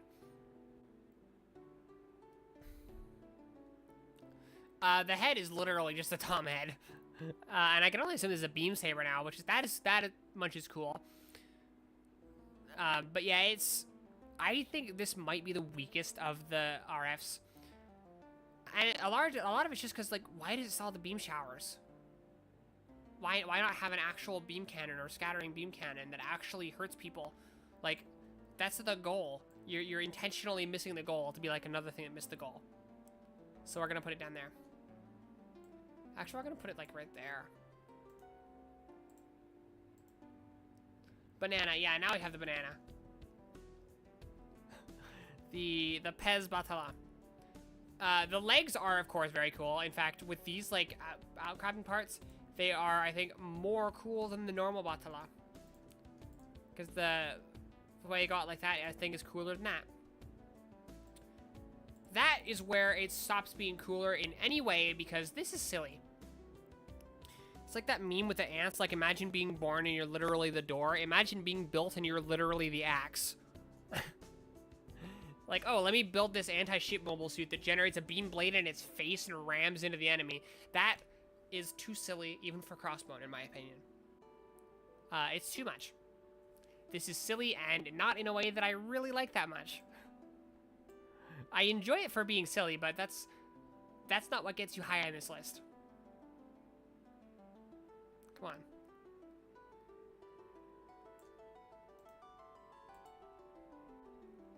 It's just the Dom again. Yeah, basically.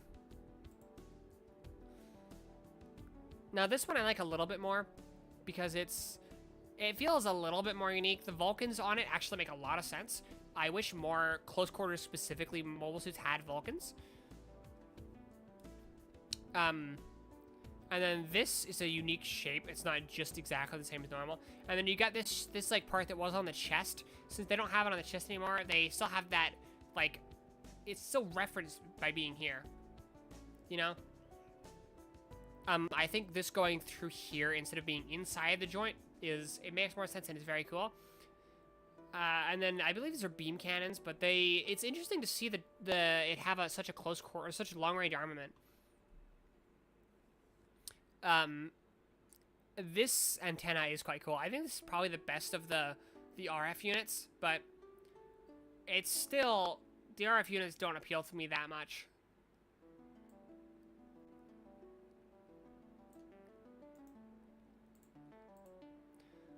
Okay, the Burgadalas. I think this one kind of goes with the aesthetics of the Crossbow Vanguard a bit better than the Burgagiros. But we have those flaps again. We have these cables again. Sort of like the Burgagiros, but just not quite as good, basically. But the chest is mainly the part that I think it's actually, I think the chest is better. Overall, I do like it not quite as much, I think. But this crest is also interesting. It gives it a unique appearance, as well as the two sets of vents to either side of the mouth, such as it were. And then again, this being attached to the arm, to that side of the arm instead of being held in the hand, it's pretty cool. Not as cool as how it's done on the Ibirus, but still. I do think I'd put it right there. Looks like it's looking close, kind of. Now this one is, I'm not sure how I feel about it because it's very squat.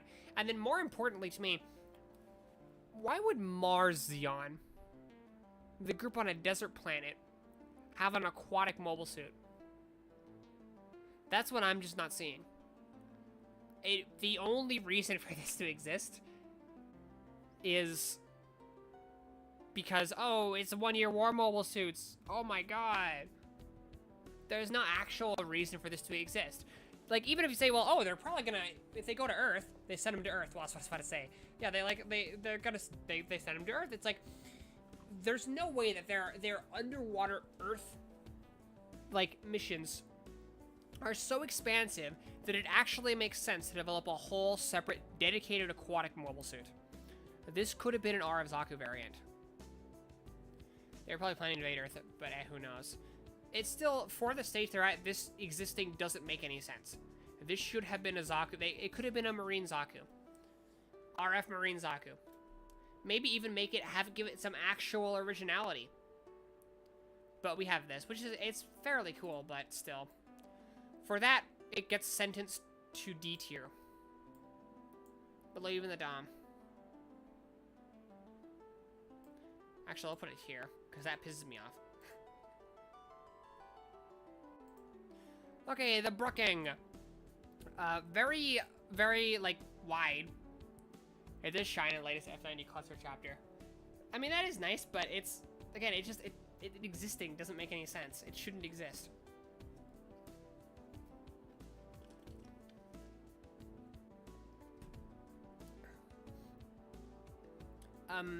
Anyway, this one is, like I said, it's very, like, bulky. It's hard to take something that turns into a giant tire on it from a tire in half on its back. It's hard to take that seriously. I think it's a little bit silly, you know.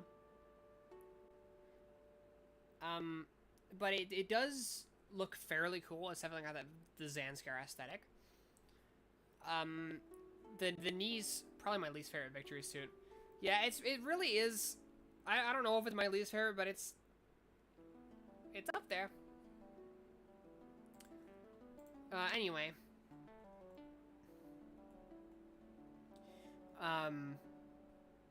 What was I saying? But yeah, this is not one that I particularly love. I do like the blue color. The color is very cool. That's not enough to, like, you know, that's not enough. So, unfortunately, we are going to have to put it at the top of D tier. Well, no, we'll put it in C tier. We have enough here that I can feel okay with, like, not putting any more in D, potentially. Because if I don't have enough in D, it's like, it feels like I'm not being fair to the ones from this, like, franchise, you know? Because, like, everything's relative, you know? Because they can't all be in S tier. I love, like, almost all of these. But they just simply can't all be in S tier, so they have to be spread around. So it's all relative to what else is on the tier list. You know what I'm saying? Anyway, the Zanspine. Something that is only dubiously canon. But it's very cool, so I don't care.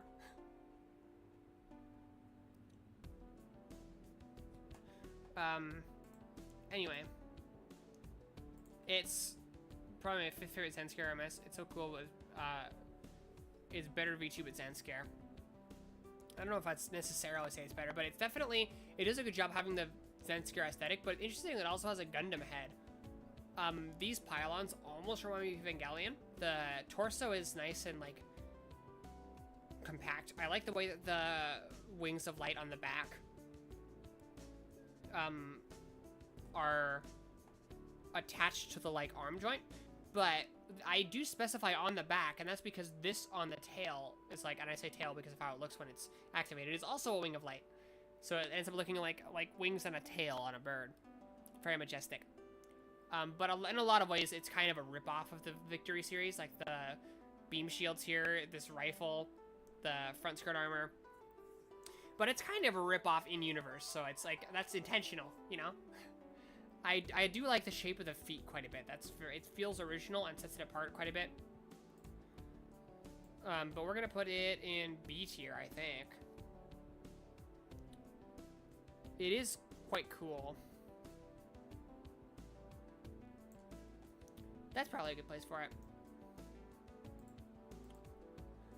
Okay, speaking of weird, not aesthetically appealing freaks with wheels, we have the Gedlav. I don't see that much that's really appealing. The wings could become weapons like the beam fan, like the B1. Yep, indeed. But yeah, this is really made just for the wheel, which is a concept I don't really like that much. I don't know why they started doing the weird tires. But it's very squat, particularly the legs. It's like if it had longer legs, it'd look normal. But then you get the knees are at the crotch level almost. That's not good proportions for my personal taste, at least.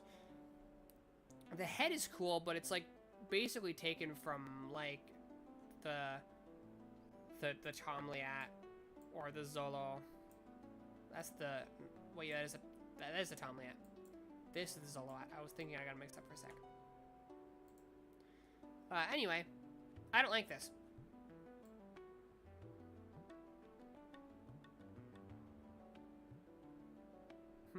How much don't I like it?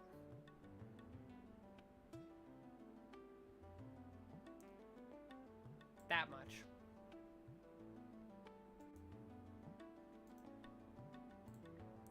This one I definitely have to. I don't remember this one like at all. I tried to remember the name, but I forgot. Let me check. Okay, its model number is ZMT-XXG. B bronze. It's more than a little bit weird. I like that it's doing something different. The two-headed appearance I actually really don't hate. But the big tail I'm not that big a fan of, especially because its whole thing is that it rolls the tail into a big wheel. And it's like, why are we doing the wheels so much? That's enough wheels. No more wheels. Banning the Zanskar Empire from any more wheels. Enough is enough. No more. It like curls. Let me show you.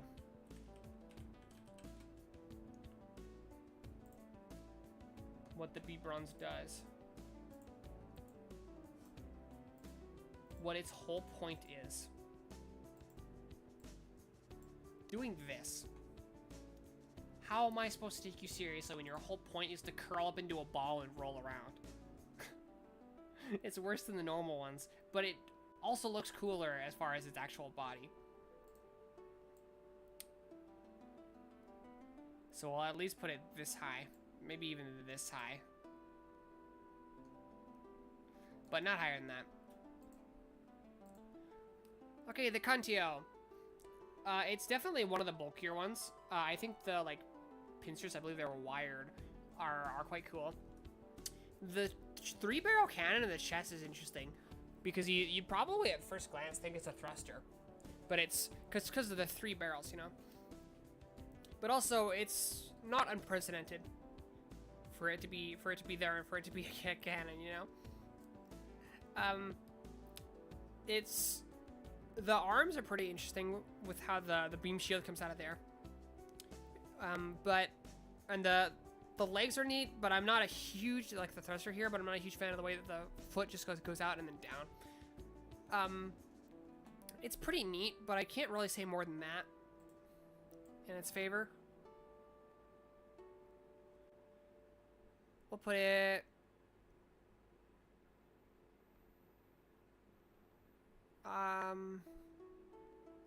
here.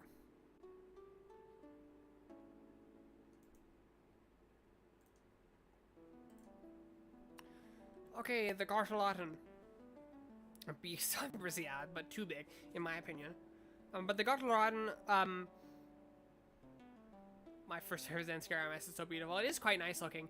The eyes are definitely larger than normal, but that's not an issue. I like the way the chest is shaped. You don't usually notice because you focus on the legs and the big shoulders and the weird beam axe antenna thing, which I'm not a huge fan of, but it's fine.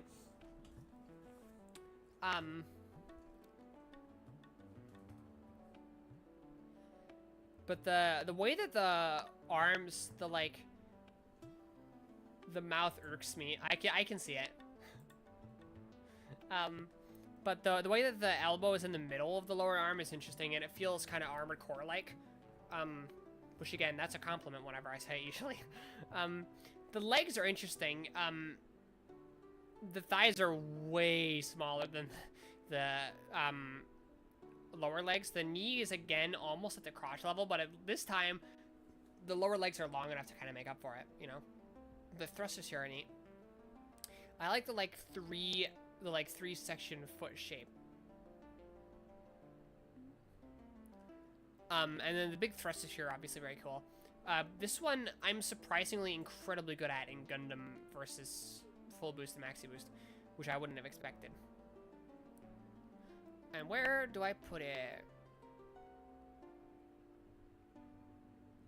Here. This doesn't go that high, actually. Let's go down here.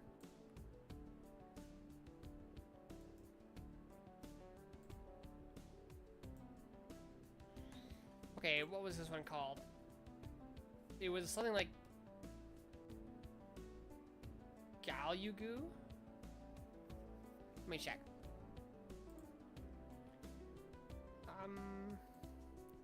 CMT-D15M.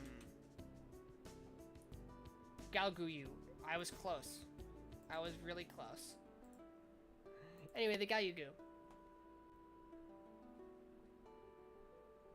I just said Galyugu again. The Galguyu. I like its silly little antenna here. And on this one, the mouth kind of works, especially because it looks like, the head looks like a fish. It looks like a goldfish.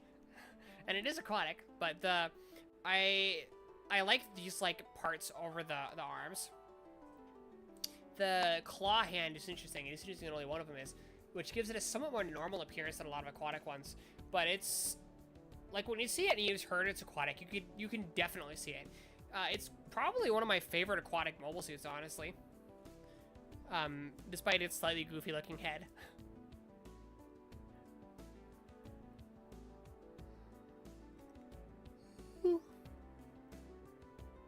Yeah, it overall just flows in a really good way.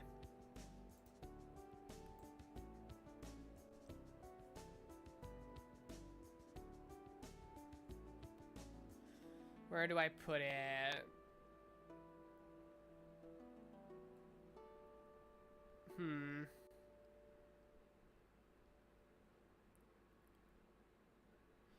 Probably right here.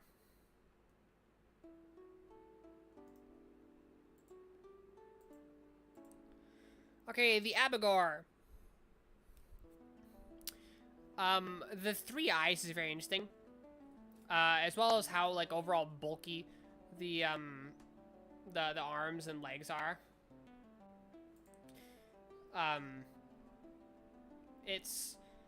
You can kind of see from its shape here that it's transformable. The thrusters being here and the feet folding up, and then the thrusters, like, that's... I was showing my like, thing. The thrusters being here on the feet, and then it just, like, yeah, combines. I believe the Galguyu was based on the Abigor, which, again, you can kind of see it. But yeah, it is quite cool. It looks very short, but it's actually, for Victory, it's massive, because it's, if I remember, it's something like 20 meters tall, which, that's pretty tall for a normal mole suit. Most in Victory are, like, way shorter than that, you know? But it is pretty cool. I do like the big, arms. And it's going to go in...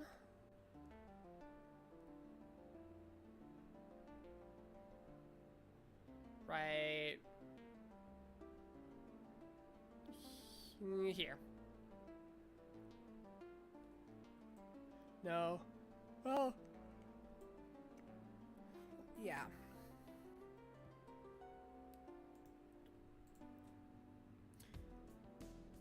Basically, UC 90s MS size-wise. Yeah, pretty much. And then another one that I think was really big, the, Zanuck, I think. Yeah, Zanuck. Yeah. I was thinking for... no, because, yeah, okay. Anyway.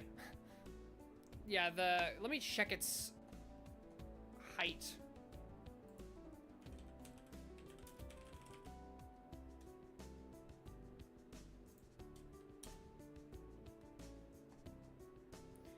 Yeah, like, again, like, it's 19.4 meters, so. Pretty huge. Again, you know, for the UC 150s, anyway. Anyway, I'm not a huge fan of its head. The backpack's pretty cool, and the big cannon it had with the red beam that it can fire from orbit, that made a huge impact. Yeah, very impactful to the viewer. I do like the arms here, but I'm not a big fan of the torso, or the shoulders, or the feet. I do like the lower legs, though. But we're gonna put it about, I think, here. Okay, the Flint. So it's got the same rifle as the Record Breaker, which I already talked about. I think the backpack looks very nice for, like, a cost-down crossbone. As well as the vents only being here instead of crossing the entire, like, there. I'm sure that decreases cooling ability, but if it's cheaper, then it's probably good. Like, worth it. My 4th favorite increments. It's so cool. Sniper sucks at one of... you know, you get stripped by the Carmelo. Yeah. Budget crossbone. Indeed. But yeah, the Vulcans being here instead of, like, actually, like, more in the area here. It's like, that's something interesting and stuck out to me. I do like this fin. I wonder if the backpack can still detach as a core fighter. I don't remember. I think it was shown, probably, but I don't remember. It's been a long time for me. But I do like it quite a bit, and we're gonna put it... why is it, like, so far away from where my mouse is? You see that? I think we'll put it...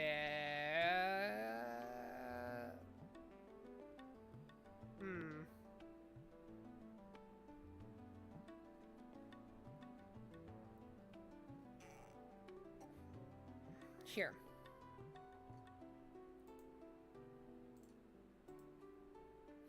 Okay, what was this one's name? I don't remember. I'm gonna have to look. I'm gonna be honest, I hardly even remember this thing existing. ZM-S19S.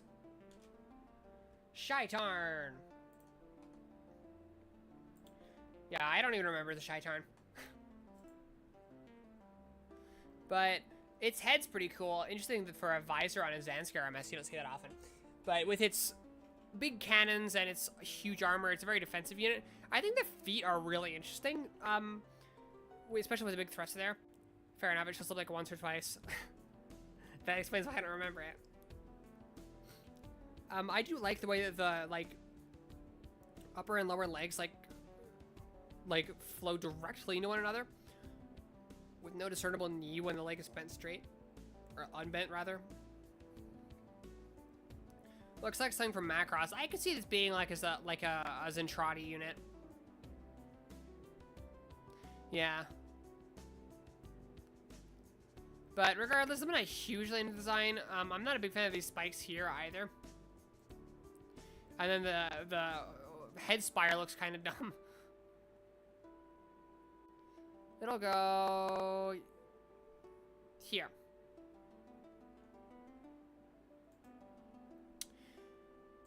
Okay, next is the... It started with an M. I remember it started with an M.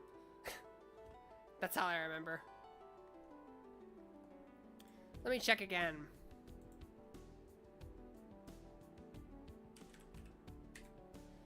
ZMD-S16G.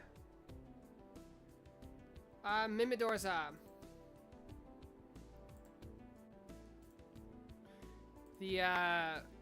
It's a defense unit.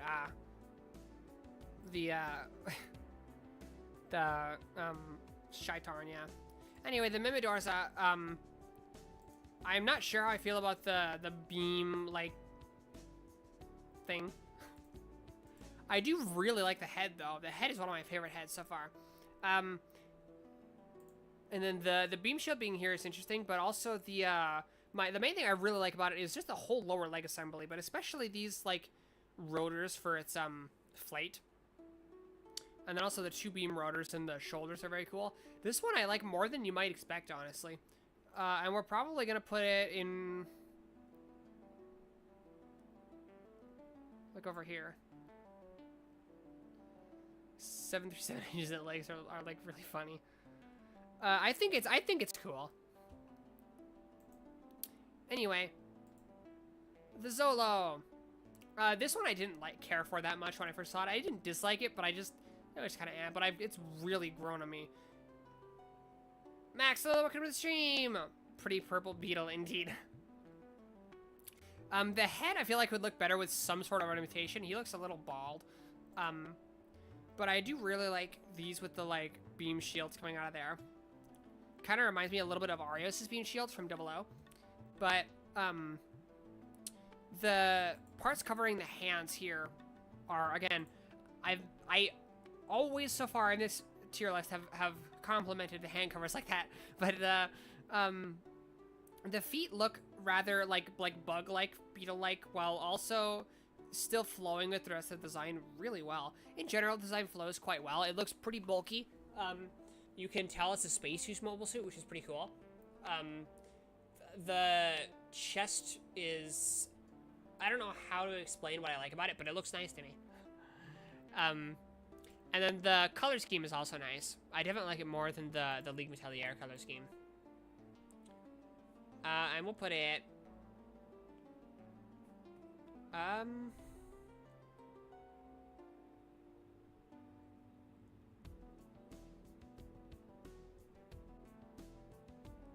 like right here. Okay, now the Jabako, which I don't remember that much. I remember it's called Javaco because it looks like a jester. You know, and that's kind of similar. It was similar enough that I remembered. The head is actually pretty cool. I like the idea of it using this sort of goof-like weapon. That is where the compliments end. I think these huge parts here look like a jester and like stupid, along with this part. The feet, I'm not a big fan of either. I don't like how the thighs are so wide, but then tapered being so small. Why are the arms like cylinders? Like, just why? I don't like that. But yeah, I'm just really not a fan of this in any way, shape, or form. I'm actually gonna put it lower than the Tortuga. I just really don't like that one. Okay, now for another one that's actually good. Was this the Tomliat or the... It was, yeah. Yeah. Anyway. The Tomliat. Yeah, the other one was the Zoloat. For the heat rod. Does it have a heat rod in both arms? It still looks stupid either way. And like, the heat rod can't be that long. Or if it is, it doesn't need to be. The head is very standard Zanscare head. I do like the way that the shoulders are. They feel very unique. The transformation was pretty neat. Especially because it didn't transform into two things like the Zoloat. I like the rockets in the legs. It especially makes sense for something that's like a transformable aerial mobile suit.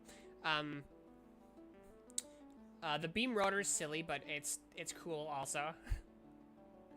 This is one of my favorite ones. I think I'm gonna put it like right here.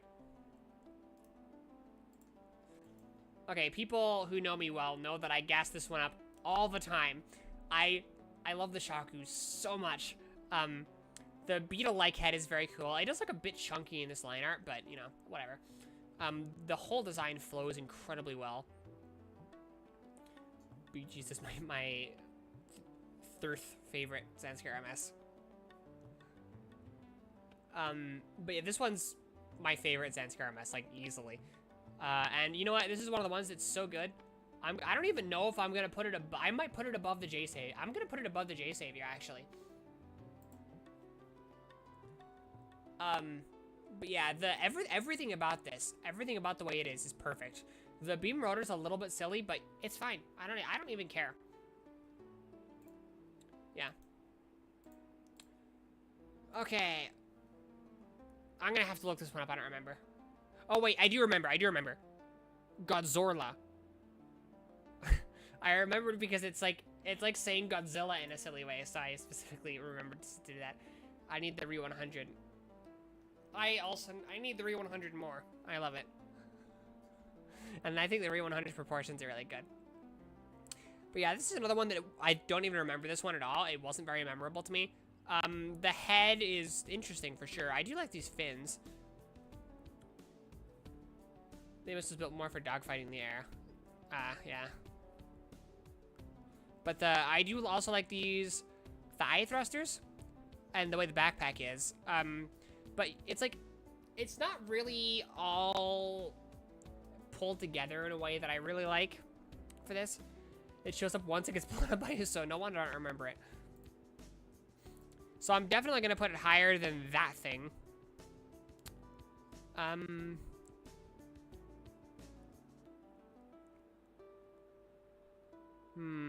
Probably like here. No. Here. Yeah. Okay, the Zolo.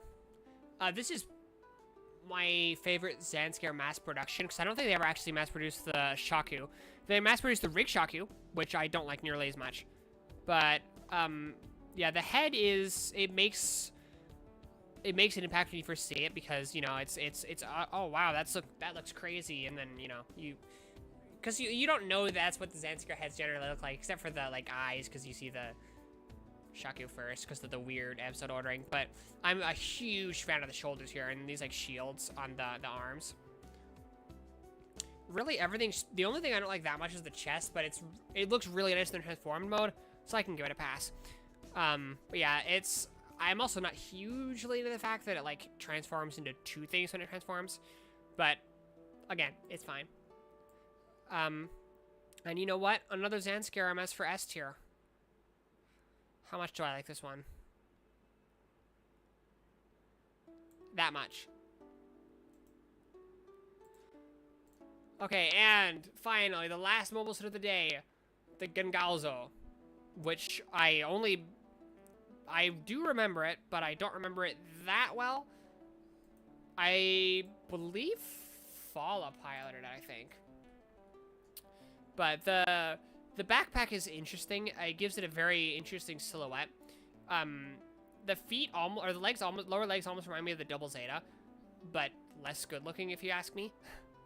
I do really like the upper legs and the torso. The head, the way it has the third eye is interesting and cool, but it does it differently than the other one was have a third eye. It looks a little more normal. And I do think in this case, that works to its credit. I like the shape of the shoulders as well and the lower arms. I'm really not a big fan of the feet though. But like I said, I do like a lot of the, it makes a good impact. And I will put it probably in B tier.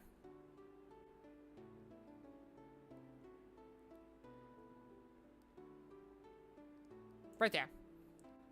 Now, what else do I want to do? I probably want to put this down to A tier. This down to A tier. Do you accept extra submissions or is it the end? I might. What is it?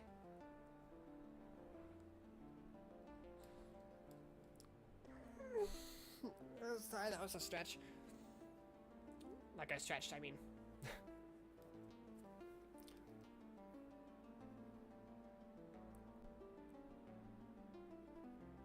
Yeah, what's your potential extra submission? I'm gonna put that down in D. RF Rock and RF Zomlin. Let me check.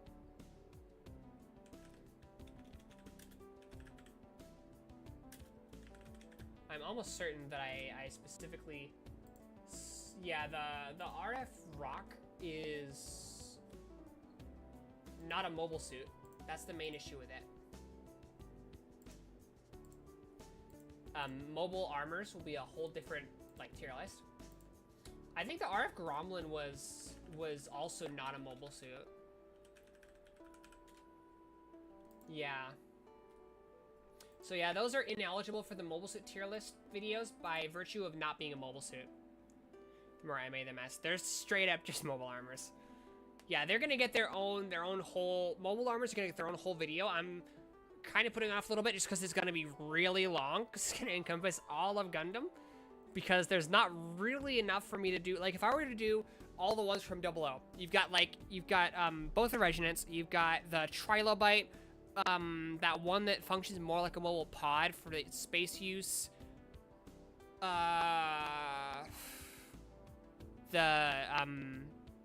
Alvaron, the GN Arms, and that's like it. That's like 5. You got like 5 mobile armors in the entirety of 00. That's not enough for a tier list. That's like one each tier. RF Camphor then, or is that already there? I didn't include it because it's literally just a Camphor with added parts, and I do not feel that that warrants enough to be the submission. Just like I didn't include the RF Zaku early type, which is again literally just a Zaku with like slightly different proportions and extra parts and colors. I only included the late type RFs. Couldn't you split it up from UC and AU step instead of it all in one? I may do that. I guess we'll see how many is in it, and then I'll do that. But the next tier list I do is probably, because I'm not going to redo all of them. I just want to redo the UC ones because they were really old and I was bad at streaming back then. But I think the next one I do is probably going to be G-Quacks, which is going to be definitely a shorter tier list. But I didn't do it in the UC because I felt that it would probably be enough to warrant its own. I kind of regret that a little bit, but I think it'll be fine. And I'll probably do that soon. Maybe I'll include Origin too, just because I guess I already included some Origin in the other one, so I shouldn't. That would definitely result in the G-Quack stuff being put a lot higher. I don't like Origin.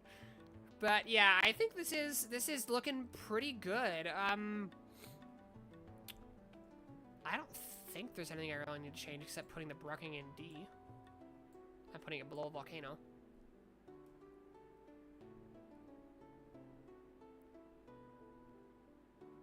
Yeah, this is easily my least favorite Zanskar mobile suit. Weird jester looking motherfucker. But yeah, I think it's looking pretty good.